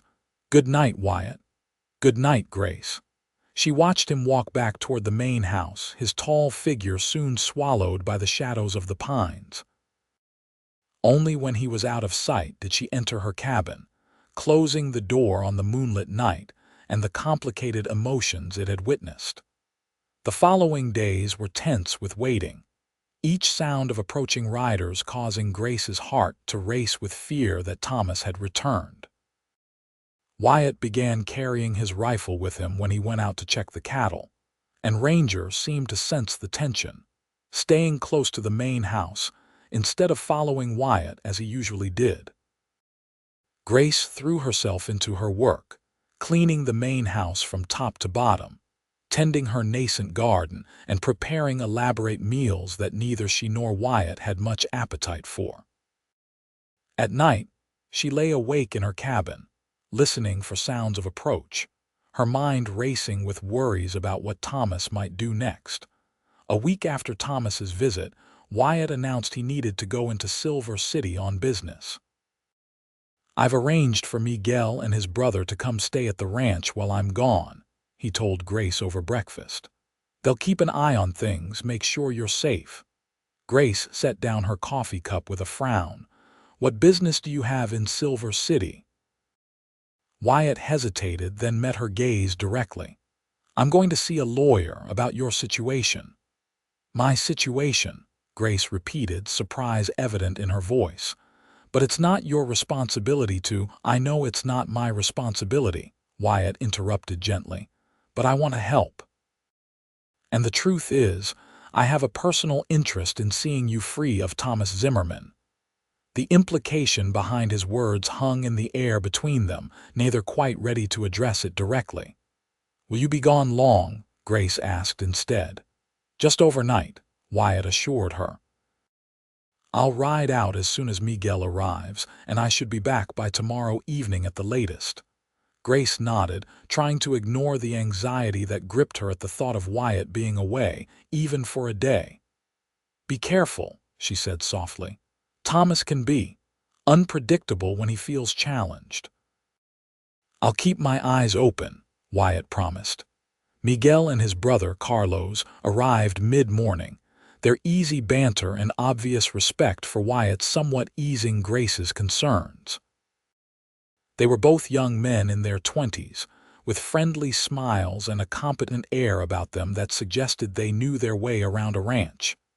"Mrs. Zimmerman is in charge while I'm gone," Wyatt told them firmly. "Whatever she needs, you provide." "Of course, Mr. Jackson," Miguel agreed readily. "We will take good care of the ranch and the lady." With that assurance, Wyatt prepared to depart. Grace walked with him to where sundown waited, saddled and ready for the journey. "I've left my pistol on the shelf by the door," Wyatt told her quietly as he checked the saddle straps. "It's loaded and ready just in case. Miguel and Carlos are good men, but I'd feel better knowing you had protection of your own." Grace nodded, touched by his concern. "I doubt I'll need it, but thank you." Wyatt mounted Sundown, looking down at her with an expression that made her heart skip a beat. "I'll be back as soon as I can," he promised. "Try not to worry." "I'll try," Grace agreed, knowing it was a promise she was unlikely to keep. With a final nod, Wyatt turned sundown toward the trail that led to Silver City and rode away, leaving Grace standing in the yard with a sense of foreboding she couldn't quite shake. The day passed slowly, with Grace keeping busy in the house while Miguel and Carlos tended to the ranch chores. They were respectful and kept their distance, clearly taking Wyatt's instructions to heart. In the evening, they ate the meal Grace prepared for them at the bunkhouse table, thanking her politely before retiring to the small building where ranch hands usually stayed. Grace returned to her cabin earlier than usual, the main house feeling empty without Wyatt's presence. She lit the lamps and stove, then settled in a chair with one of the books from Wyatt's library, a volume of Tennyson's poetry that had become a favorite. She was deep in The Lady of Shalott when a noise outside made her look up, a scraping sound like a boot on the porch steps, then silence. "Miguel," she called, setting the book aside. "Carlos." No response came, but the hair on the back of her neck prickled with the certainty that someone was out there. Grace moved quietly to the door, placing her ear against the wood to listen. Nothing. She was about to return to her chair, dismissing the sound as imagination or perhaps a raccoon investigating the porch, when there was a loud crash as the door burst open, the lock splintering under the force of a heavy boot. Thomas stood in the doorway, his handsome face twisted with fury and something else, a wild, desperate look that sent ice through Grace's veins. "Hello, wife," he said, stepping into the cabin and closing the broken door behind him. "Sorry about the entrance, but I didn't think you'd invite me in." Grace backed away, putting the table between them. "What have you done to Miguel and Carlos?" she demanded, trying to keep her voice steady. Thomas waved a dismissive hand. "Nothing permanent. A bump on the head for the younger one and the other took off running. Not very loyal, your protectors." He looked around the cabin with a sneer. "So this is where he's keeping you. Cozy little love nest, isn't it?" "It's not like that," Grace protested. "I work for Mr. Jackson. I'm his housekeeper." Thomas laughed, the sound harsh and without humor. "Is that what you call it? Do you really expect me to believe that a man like Jackson paid good money for you at auction just to have you cook his meals and sweep his floors?" "It's the truth," Grace insisted. "He bought my freedom, not my body." "How noble," Thomas mocked. "And I suppose you've been a perfect lady the whole time you've been here. Never once shared his bed." Grace felt her cheeks burn with anger and humiliation. "Never," she said firmly. "Mr. Jackson is a gentleman, which is more than I can say for you." Thomas's expression darkened. "Watch your tongue, Grace. I'm still your husband and I'm tired of this farce. You're coming with me. Now." He took a step toward her and Grace backed away further, her mind racing. The pistol Wyatt had mentioned was in the main house, too far to reach. There was a kitchen knife on the counter behind her, but she wasn't sure she could get to it before Thomas grabbed her. "I'm not going anywhere with you," she said, keeping her voice as calm as possible. "The sheriff said this matter needs to be settled by a judge. Let's do that properly, Thomas." "Through the courts." "The courts take time," Thomas replied, taking another step toward her. "And I'm not a patient man, as you well know. Besides, the law is clear: a wife belongs with her husband." "A husband who sells his wife at auction forfeits his rights," Grace countered, edging sideways toward the counter and the knife. Thomas's face contorted with rage. "I didn't sell you," he shouted. "It was a mistake, a misunderstanding. Why won't you believe me?" "Because I was there," Grace replied, her own anger rising to match his. "I was the one standing on that auction block, wearing your ring, while men bid on me like I was a piece of furniture. Where were you then, Thomas? Where were you when I needed you most?" For a moment, something like shame crossed Thomas's face, quickly replaced by defensive fury. "I came back for you as soon as I could. I've been searching for weeks, and what do I find? My wife playing house with another man, turning against me, refusing to honor her vows. What about your vows? Grace demanded. To love and protect me. Was selling me protection, Thomas. Was abandoning me love. Enough. Thomas lunged forward, grabbing her arm in a bruising grip. We're leaving, now. I've got horses waiting. Grace struggled against his hold, twisting and pulling with all her might. Let me go, she cried, her free hand searching blindly behind her for anything she could use as a weapon. Her fingers closed around the handle of the knife just as Thomas yanked her toward him, throwing her off balance. They struggled, Grace trying to bring the knife into play while Thomas attempted to subdue her. In the confusion, the knife slipped, slicing across Thomas's forearm. He yelled in pain and surprise, releasing her to clutch at the wound. You cut me, he exclaimed, looking at the blood seeping between his fingers with disbelief. Grace backed away, the knife held before her in a trembling hand. I didn't mean to, she said, shocked by what had happened. But I will not go with you, Thomas. I would rather die. The cold determination in her voice seemed to penetrate Thomas's anger. He stared at her as though seeing her for the first time not as his property, but as a woman with a will of her own. You've changed, he said accusingly. The Grace I married would never have raised a hand against me. The Grace you married died on that auction block, she replied steadily. The woman standing before you now knows her own worth, and it's considerably more than you ever placed on me. Before Thomas could respond, the sound of horses approaching at a gallop reached them. Grace's heart leaped with hope. Wyatt had returned early, or perhaps Miguel had found help. Thomas heard it too, his expression turning calculating. This isn't over, he warned, wrapping a handkerchief around his bleeding arm. I'll be back with more men next time, and I won't be so gentle. With that threat hanging in the air, he wrenched open the damaged door and disappeared into the night, leaving Grace alone with the knife still clutched in her shaking hand. Moments later, she heard a shout from outside, Wyatt's voice, calling her name with urgency and fear. She dropped the knife and rushed to the door, relief washing over her at the sight of him dismounting from sundown, his face taut with concern. Grace, he exclaimed, taking in her disheveled appearance and the broken door. Are you hurt? What happened? Thomas was here, she managed to say before her legs gave way beneath her, the aftermath of fear and adrenaline taking its toll.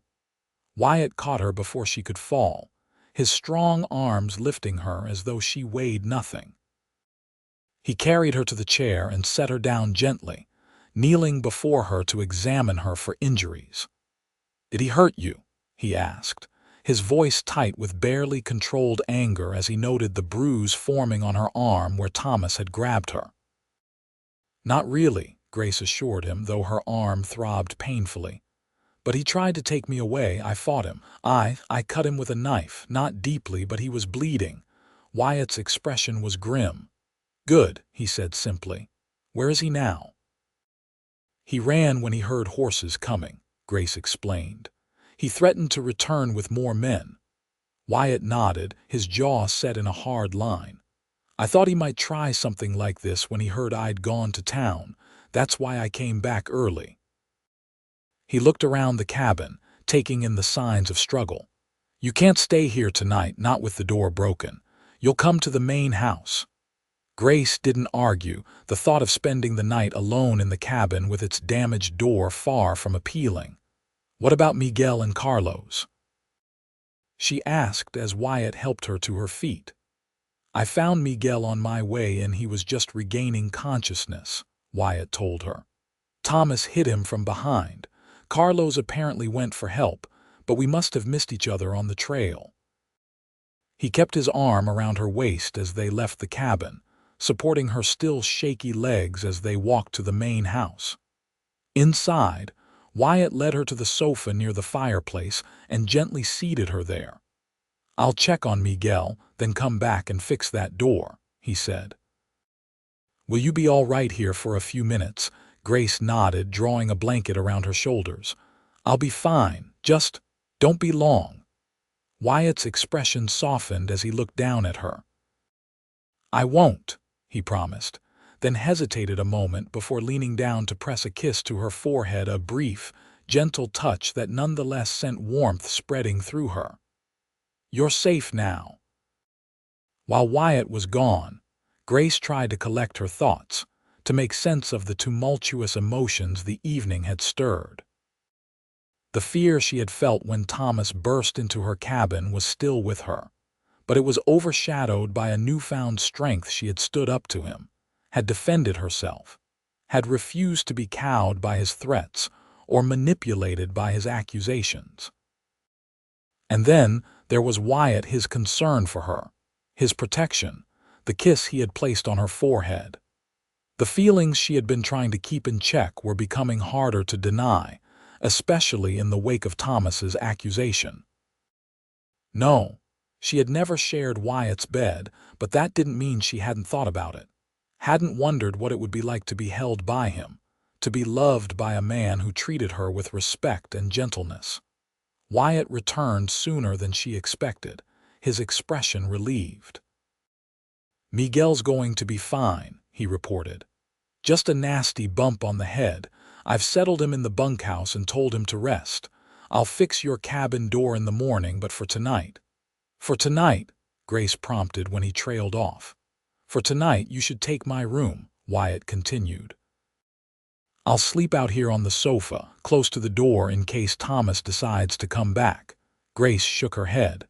"I can't take your bed, Wyatt. The sofa will be fine for me." "I insist," Wyatt said firmly. "After what you've been through, you need proper rest. Besides, I've slept in far worse places than this comfortable sofa." Seeing the determination in his face, Grace relented. "All right," she agreed. "Thank you." After showing her to his room, Wyatt left her to prepare for bed, promising to be just outside if she needed anything. The room was simply furnished but comfortable. The large bed covered with a patchwork quilt that Grace recognized as likely being made by Wyatt's mother. As she slipped between the sheets, she caught the scent of Wyatt on the pillow, a clean, masculine smell that was oddly comforting. Despite the events of the evening, she found herself drifting off to sleep almost immediately. The sense of safety Wyatt's proximity provided, allowing her body and mind to finally relax. She awoke to sunlight streaming through the window and the smell of coffee brewing. For a moment, she was disoriented, then remembered the events of the previous night and why she was in Wyatt's bed. Dressing quickly in the clothes she had worn the day before, Grace made her way to the kitchen, where she found Wyatt preparing a simple breakfast of bacon and biscuits. "Good morning," he greeted her, his eyes warming at the sight of her. "How did you sleep?" "Surprisingly well," Grace admitted, moving to help him with the breakfast preparations. "Any sign of Thomas or his men?" Wyatt shook his head. "Nothing. Carlos came back around dawn with 2 friends from the neighboring ranch, but all's been quiet. I've posted them as lookouts just in case." They worked together in comfortable silence for a few minutes, setting the table and finishing the cooking. It wasn't until they were seated across from each other, coffee and food before them, that Wyatt broached the subject that was clearly on his mind. "We need to talk about what happens next," he said, his expression serious. "Thomas isn't going to give up easily, especially now that you've wounded both his pride and his arm." Grace nodded, her appetite diminishing at the thought. "What did the lawyer in Silver City say? Is there any legal way for me to be free of him?" Wyatt sighed, running a hand through his hair in a gesture of frustration. "It's complicated. The lawyer I spoke with thinks we might have a case based on abandonment and cruelty, but it would be a long, difficult process. Divorce isn't easily granted in these parts, especially against a husband's wishes." "Then what can I do?" Grace asked, her heart sinking. I can't live like this, Wyatt, always looking over my shoulder, afraid Thomas will appear and try to drag me away. Wyatt was silent for a moment, his gaze fixed on his coffee cup. There is one other option, he said finally, his voice unusually hesitant, but I'm not sure if it's one you'd consider. What option? Grace prompted when he didn't continue. Wyatt looked up, meeting her eyes directly. Marriage, he said simply. To me. Grace stared at him, certain she had misheard. Marriage, but I'm already married, that's the whole problem. Not necessarily, Wyatt explained. The lawyer I spoke with mentioned a legal concept called wife sale. It's an old practice, not common anymore, but still recognized in some jurisdictions. When a husband sells his wife at public auction, with her wearing her wedding ring to symbolize the transfer of marriage rights, it can be considered a form of divorce. The new owner can then marry the woman if both parties consent. Grace absorbed this information slowly, her mind whirling with implications. Are you saying that when Thomas put me up for auction and you bought me, it might be considered a legal transfer of marriage rights? Wyatt confirmed. Especially since you were wearing your wedding ring at the time, which is a key element of the tradition. The lawyer thinks we have a strong case, particularly given Thomas's subsequent abandonment and your clear opposition to returning to him. And you're proposing marriage to me? Grace asked, still struggling to believe what she was hearing. Wyatt set down his coffee cup and reached across the table to take her hand in his. I am, he said, his voice steady though she could see nervousness in his eyes. Not just as a legal strategy, though that's part of it. The truth is, Grace, I've come to care for you deeply. More than I thought possible after Rebecca. He squeezed her hand gently. I'm not asking for your love in return, not right away, but I am offering you a life here as my wife in name and in fact if that's what you want. A partnership based on mutual respect and, I hope, growing affection. And if that's not what you want, if you'd prefer to remain as you are, working for me while we fight Thomas through the courts, I'll respect that decision too. Grace sat in stunned silence, overwhelmed by Wyatt's words and the emotions they stirred within her. Marriage to Wyatt, it was a solution she hadn't considered, hadn't allowed herself to consider given her legal ties to Thomas.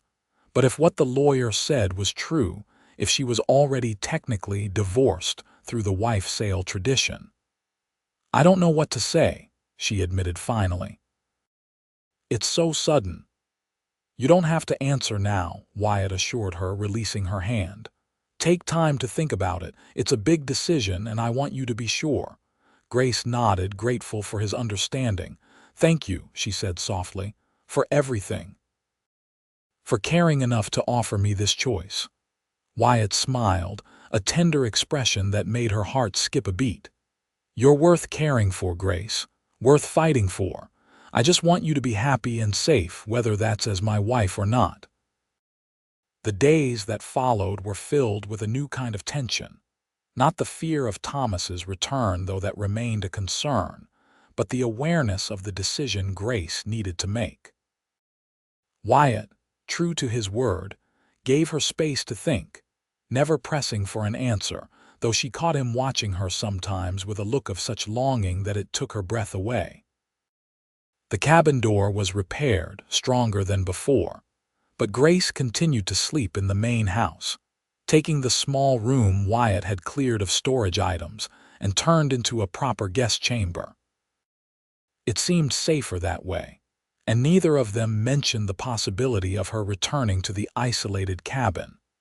A week after Wyatt's proposal, Grace was in the garden, harvesting early lettuce and radishes for the evening meal, when she heard the sound of approaching riders.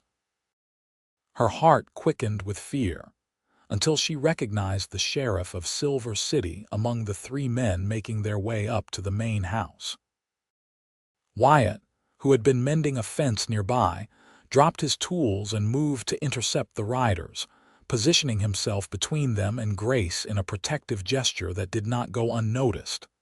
"Sheriff," he called in greeting as the men dismounted. "What brings you back to Pine Shadow Ranch?" The sheriff removed his hat, wiping sweat from his brow before responding. "Legal matters, I'm afraid, Mr. Jackson. I have papers here regarding Mrs. Zimmerman's situation." Grace set down her basket of vegetables and joined Wyatt, her stomach knotting with anxiety. "What papers?" she asked, dreading the answer.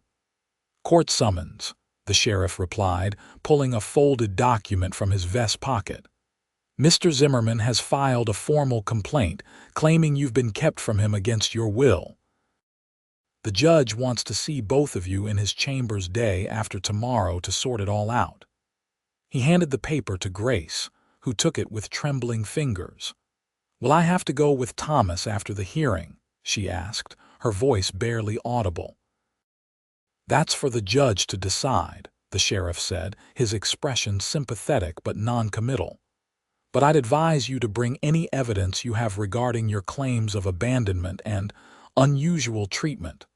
Wyatt's jaw tightened visibly. "We'll be there," he assured the sheriff, "with all the relevant documentation." After the sheriff and his deputies had departed, Grace and Wyatt retreated to the main house to discuss this new development. The summons lay on the table between them, its official seal seeming to mock their hopes for a peaceful resolution. "What do you think will happen?" Grace asked, unable to keep the fear from her voice. Wyatt considered the question carefully. "It depends on the judge," he said finally. "Some would side with Thomas automatically simply because he's your husband. Others might be more willing to consider the unusual circumstances." He reached across the table to take her hand, his touch warm and reassuring. "Whatever happens in that courtroom, I won't let him take you, Grace. Even if we have to leave here, start fresh somewhere else." The loyalty in his voice, the unwavering support, stirred something deep within Grace, a certainty she had been moving toward for days. "Wyatt," she said softly, turning her hand to clasp his, "I've been thinking about your proposal." His expression remained carefully neutral, though she could see the hope that flickered in his eyes. And I would be honored to be your wife," Grace replied, her voice gaining strength with each word. "Not just as a legal strategy against Thomas, but because I've come to care for you too. Deeply." The joy that spread across Wyatt's face was like sunrise breaking over the mountains, gradual at first, then blazing with undeniable brilliance. "Do you mean it?" he asked, his voice rough with emotion. "I do," Grace confirmed, smiling through the tears that had begun to gather in her eyes. "I think I've known for weeks, but I was afraid to admit it, even to myself. With Thomas still legally my husband, it seemed wrong to acknowledge my feelings for you." Wyatt rose from his chair and came around the table, drawing her to her feet and into his arms. "Grace," he murmured, his hands gentle as they framed her face. "May I kiss you?" In answer, Grace lifted her face to his, her eyes closing as his lips met hers in a kiss that was both tender and passionate, a promise of the life they might build together if fate and the law allowed. When they finally parted, Wyatt rested his forehead against hers, his breath warm on her cheek. "If we're to present ourselves as married before the judge," he said, "we should make it official beforehand. There's a minister in Silver City who might be willing to perform the ceremony if we explain the circumstances." Grace nodded, her heart racing at the thought. "When?" "Tomorrow," Wyatt suggested. "We can ride into town early, find the minister, be married by noon, then face the judge together the following day." The plan was simple, direct, and thoroughly in keeping with Wyatt's character. Grace found herself smiling, the fear that had gripped her since the sheriff's arrival receding in the face of this new hope. "Tomorrow, then," she agreed. "Though I have nothing suitable to wear for a wedding." Wyatt laughed softly, the sound vibrating through his chest where she rested against him. "Wear that blue dress you made from the fabric we bought in town. You look beautiful in it." "You noticed?" Grace asked, surprised by his observation. "I notice everything about you," Wyatt admitted, his arms tightening around her. "The way the sun catches in your hair when you're working in the garden, the little furrow between your brows when you're concentrating on a book, the gentle way you speak to Ranger when you think no one's listening." The words touched Grace deeply, all the more so because they reflected the same quiet attention she had paid to him over the past months, noticing his habits, his preferences, the way his eyes crinkled at the corners when he smiled. "I love you, Wyatt Jackson," she said, the words coming easily now that she had allowed herself to recognize the truth. "And I love you, Grace," he replied, sealing the declaration with another kiss that left her breathless and certain of her decision. They were married the following day in the small church in Silver City, with only the minister and his wife as witnesses. Grace wore the blue dress Wyatt had mentioned, with wildflowers he had picked that morning arranged in her hair. Wyatt wore his best shirt and vest, his boots polished to a shine for the occasion. The ceremony was brief but meaningful, the traditional vows taking on new significance given the journey that had brought them to this moment. When the minister pronounced them husband and wife, and Wyatt kissed her before God and the sparse congregation, Grace felt a sense of rightness, of coming home, that she had never experienced in her first marriage. They spent the night at the hotel in Silver City, their wedding night both tender and passionate as they discovered each other as husband and wife. In the quiet aftermath, lying in Wyatt's arms with her head on his chest, Grace found herself tracing the scar that ran along his jawline. "How did you get this?" she asked softly. Wyatt captured her hand and brought it to his lips. "Gettysburg," he replied. "Confederate cavalryman with a saber. I was lucky he was aiming for my throat." Grace shuddered at the thought of how close she had come to never knowing this man, this love. "I'm glad you survived," she whispered. "So am I," Wyatt agreed, his arms tightening around her. "Though I didn't always feel that way, especially right after the war, but now, with you, I understand why I was spared." They lay in comfortable silence for a time, until Wyatt spoke again, his voice thoughtful. "No matter what happens tomorrow with the judge, I want you to know that I meant every word of my vows today. You are my wife in every way that matters to me, legal technicalities aside." "And you are my husband," Grace replied firmly, "the only one I acknowledge or ever will again." With that assurance between them, they drifted off to sleep, drawing strength from each other for the confrontation that awaited them in the morning. The judge's chambers were wood-paneled and austere, the smell of tobacco and leather permeating the air. Judge Henry Blackwell, a stern-faced man with piercing gray eyes and a reputation for fair but strict interpretation of the law, sat behind a massive desk, reviewing the papers before him with a furrowed brow. Thomas and his lawyer, a slick-looking individual with a gold watch chain prominently displayed across his vest, sat on one side of the room. Wyatt and Grace, with the lawyer Wyatt had consulted, occupied the other side. The tension in the air was palpable, thickening with each tick of the large clock on the wall. "I've reviewed the complaint filed by Mr. Zimmerman," Judge Blackwell said finally, looking up from the papers, "and the response submitted by Mrs. Zimmerman and Mr. Jackson.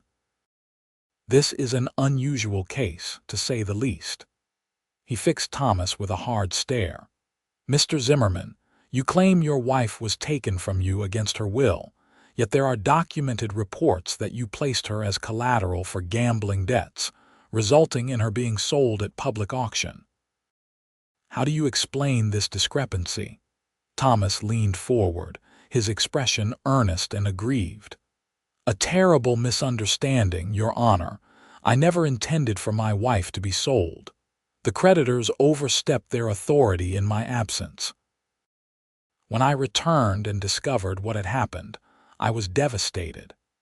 Yet you made no immediate effort to legal recourse," the judge observed dryly. "Instead, you attempted to forcibly remove Mrs. Zimmerman from her place of employment some weeks later." Thomas's lawyer intervened smoothly.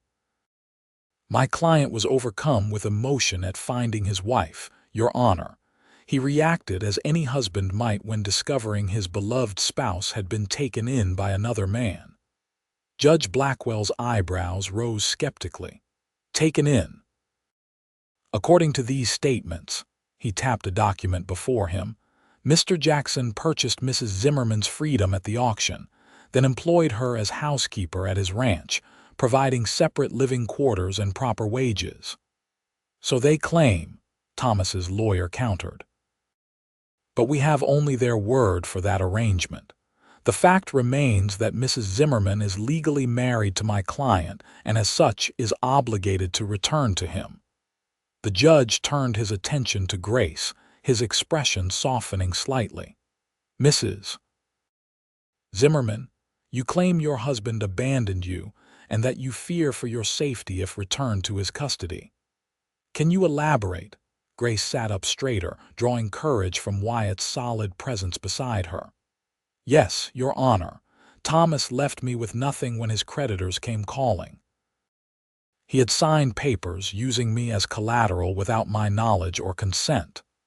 When the debts came due and he couldn't pay, he disappeared, leaving me to face the consequences alone."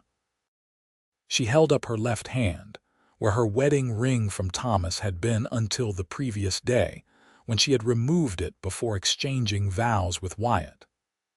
"I was sold at auction still wearing his ring, a public humiliation I would not have suffered had he honored his vows to protect me." Judge Blackwell nodded thoughtfully. "And now you wish to remain with Mr. Jackson rather than return to your husband." "I do not wish to return to Thomas," Grace confirmed firmly, "but there is something else Your Honor should know." She glanced at Wyatt, who nodded encouragingly. "Wyatt and I were married yesterday by Reverend Simmons here in Silver City." A murmur of surprise ran through the room. Thomas half rose from his chair, his face flushing with anger. "That's impossible," he exclaimed. "She's already married to me."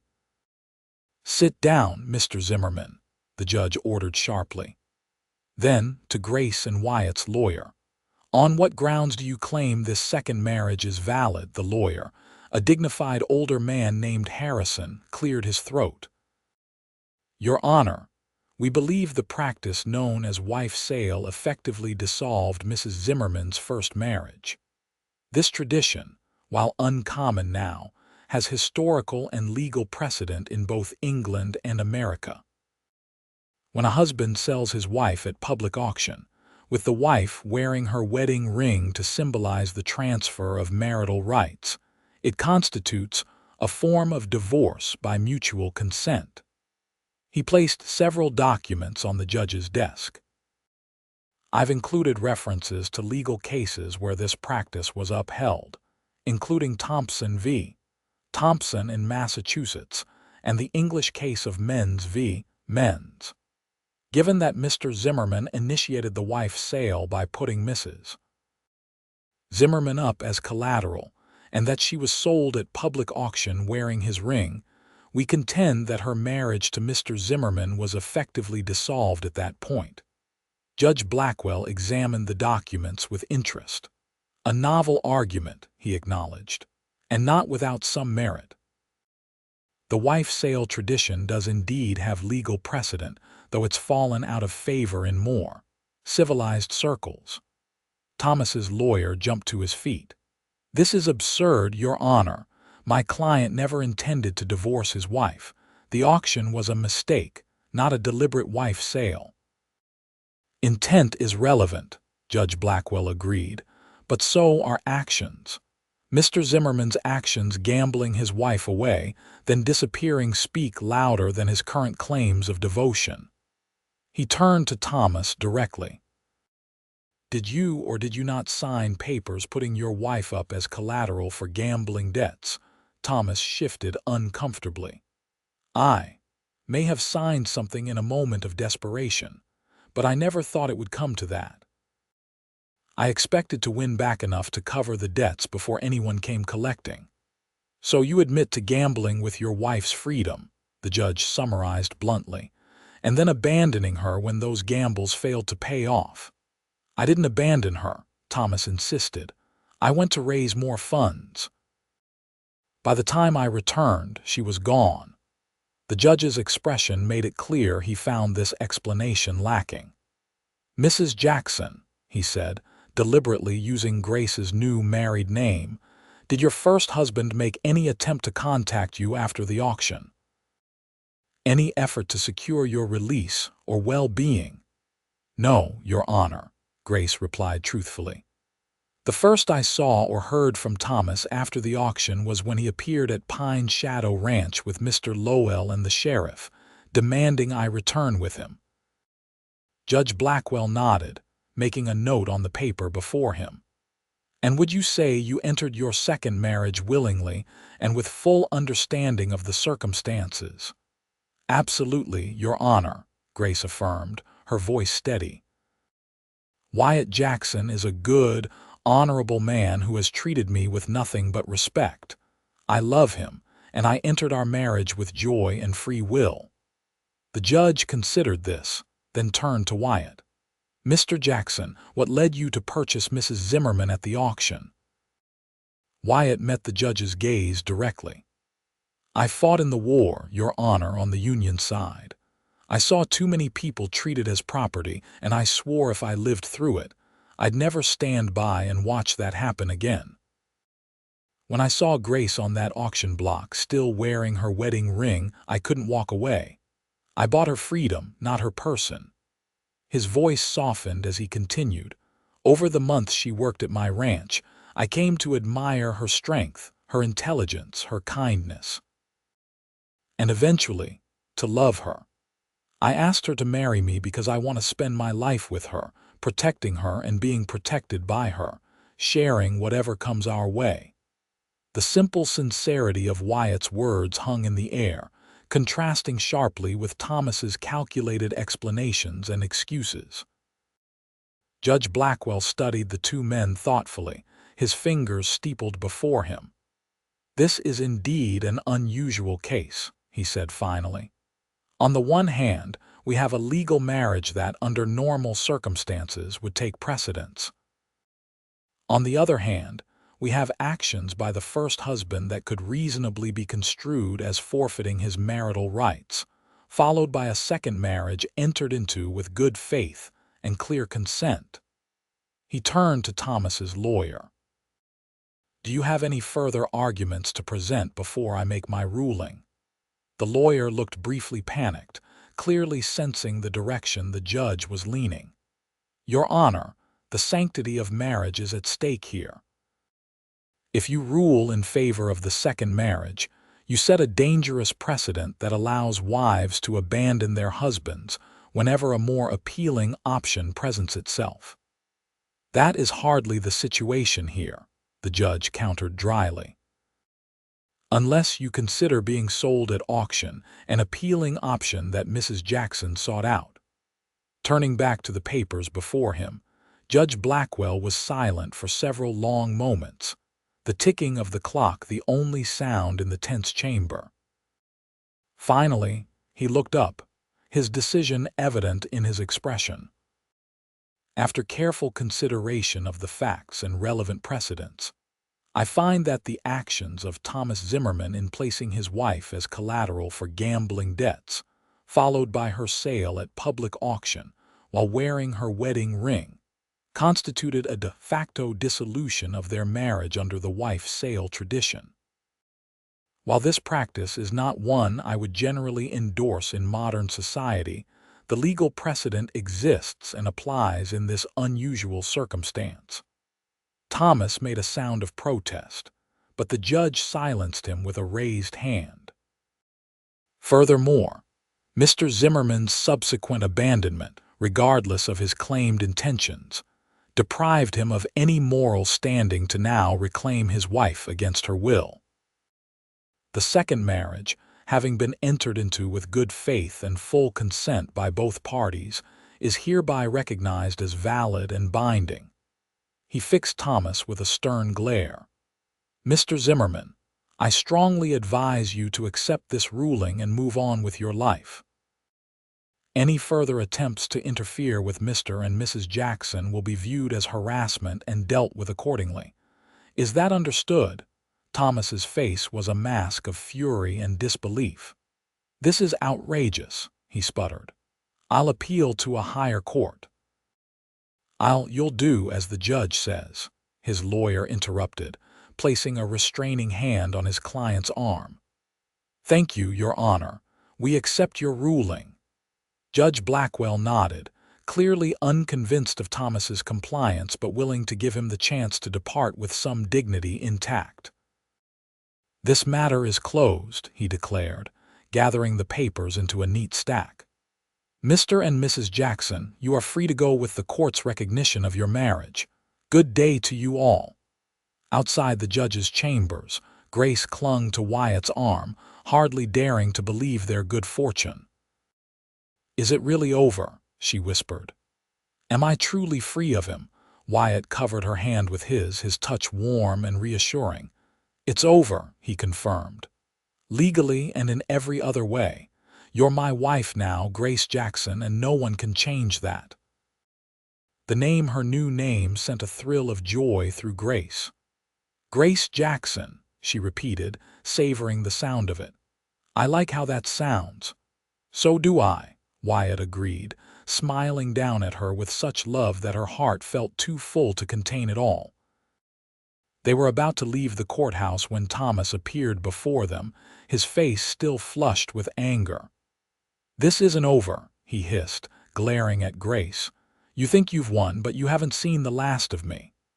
Wyatt stepped forward, placing himself between Grace and Thomas. The judge made his ruling, he said evenly. Accept it and move on, Zimmerman. There's nothing for you here anymore. She was mine first, Thomas insisted, his voice rising. You stole her from me. No one stole me, Grace said firmly, moving to stand beside Wyatt rather than behind him. You gave me away, Thomas. You valued cards and whiskey more than your wife, and now you've lost me forever. It's time for you to accept that and leave us in peace. Something in her calm certainty seemed to penetrate Thomas's anger. He stared at her for a long moment, then at Wyatt, then back at her. You've changed, he said finally, an echo of his words in her cabin the night he had tried to take her by force. Yes, Grace agreed simply. I have. Without another word, Thomas turned and strode away, his shoulders slumped in defeat. Grace watched him go, feeling not triumph or even anger anymore, but a quiet pity for the man who had never understood the true value of what he had thrown away. Let's go home, Wyatt said softly, taking her hand in his. Home. The word held new meaning now, encompassing not just Pine Shadow Ranch with its pine-covered hills and Silver Creek, but the life she and Wyatt would build there together, a life of mutual respect, shared work, and deep love. Yes, Grace agreed, squeezing his hand. Let's go home. 5 years later, Grace stood on the porch of Pine Shadow Ranch, watching as Wyatt swung their 3-year-old son, William, onto the back of a gentle pony. The boy's excited squeals carried across the yard, mingling with the laughter of his 5-year-old sister, Eleanor, who was already proudly riding her own pony in circles around the corral. Not too fast, William, Grace called, one hand resting protectively on her swollen belly where their third child grew. Remember what Papa taught you about holding the reins. Wyatt looked up and caught her eye, his smile as warm and loving as it had been on their wedding day. He's doing fine, he assured her. A natural horseman just like his papa. Grace smiled back, her heart full to overflowing with the joy this life had brought her. After the judge's ruling, they had returned to Pine Shadow Ranch to begin their life together as husband and wife. The transition had been surprisingly easy, their months of working side by side having already established patterns of cooperation and mutual support that carried naturally into marriage. Thomas had never reappeared, though they heard occasional news of him through Silver City gossip. He had moved to California, apparently, still chasing dreams of quick riches in the goldfields there. Grace wished him well, her former anger having long since dissipated into indifference. Pine Shadow Ranch had prospered under their joint care. Wyatt had expanded the cattle operation, while Grace had started a small school for the children of neighboring ranches, teaching 3 days a week in the converted bunkhouse. Their own children were the joy of their lives, Alina with her father's blue eyes and determined nature, William with his mother's blonde curls and gentle spirit, and now a third child on the way, a new blessing to add to their already abundant happiness. As Wyatt finished William's riding lesson and lifted the boy down from the pony, Grace descended the porch steps to meet them. Wyatt's arm came around her waist, his hand resting protectively over hers on her belly. "How are you feeling?" he asked, his voice low with concern. "Not too tired from standing so long. I'm fine," Grace assured him, leaning into his embrace. "Happy to watch my men at work." Wyatt dropped a kiss on the top of her head, then bent to scoop up William, who was tugging at his pant leg. "What do you say we all go inside and have some of Mama's apple pie?" he suggested, eliciting cheers from both children. As they walked toward the house, a family united by love and choice rather than merely by law, Grace reflected on the journey that had brought her here. From the humiliation of the auction block to the joy of this moment, it had been a path of both hardship and blessing. The wedding ring she had worn that day on the auction platform was long gone, replaced by the simple gold band Wyatt had placed on her finger, a symbol not of ownership but of partnership, not of subjugation but of equality. She had been sold at auction still wearing her wedding ring, and a cowboy had bought her freedom. But the true freedom, she had discovered, came not just from the legal declaration of a judge or the protective actions of a good man, but from finding the courage to claim her own worth, to make her own choices, to build a life founded on mutual respect and enduring love. As Wyatt held the door for her, his eyes warm with the love that had only deepened with the passing years, Grace stepped into their home, grateful beyond words for the auction that had seemed like an ending, but had proven to be just the beginning of the richest chapter of her life.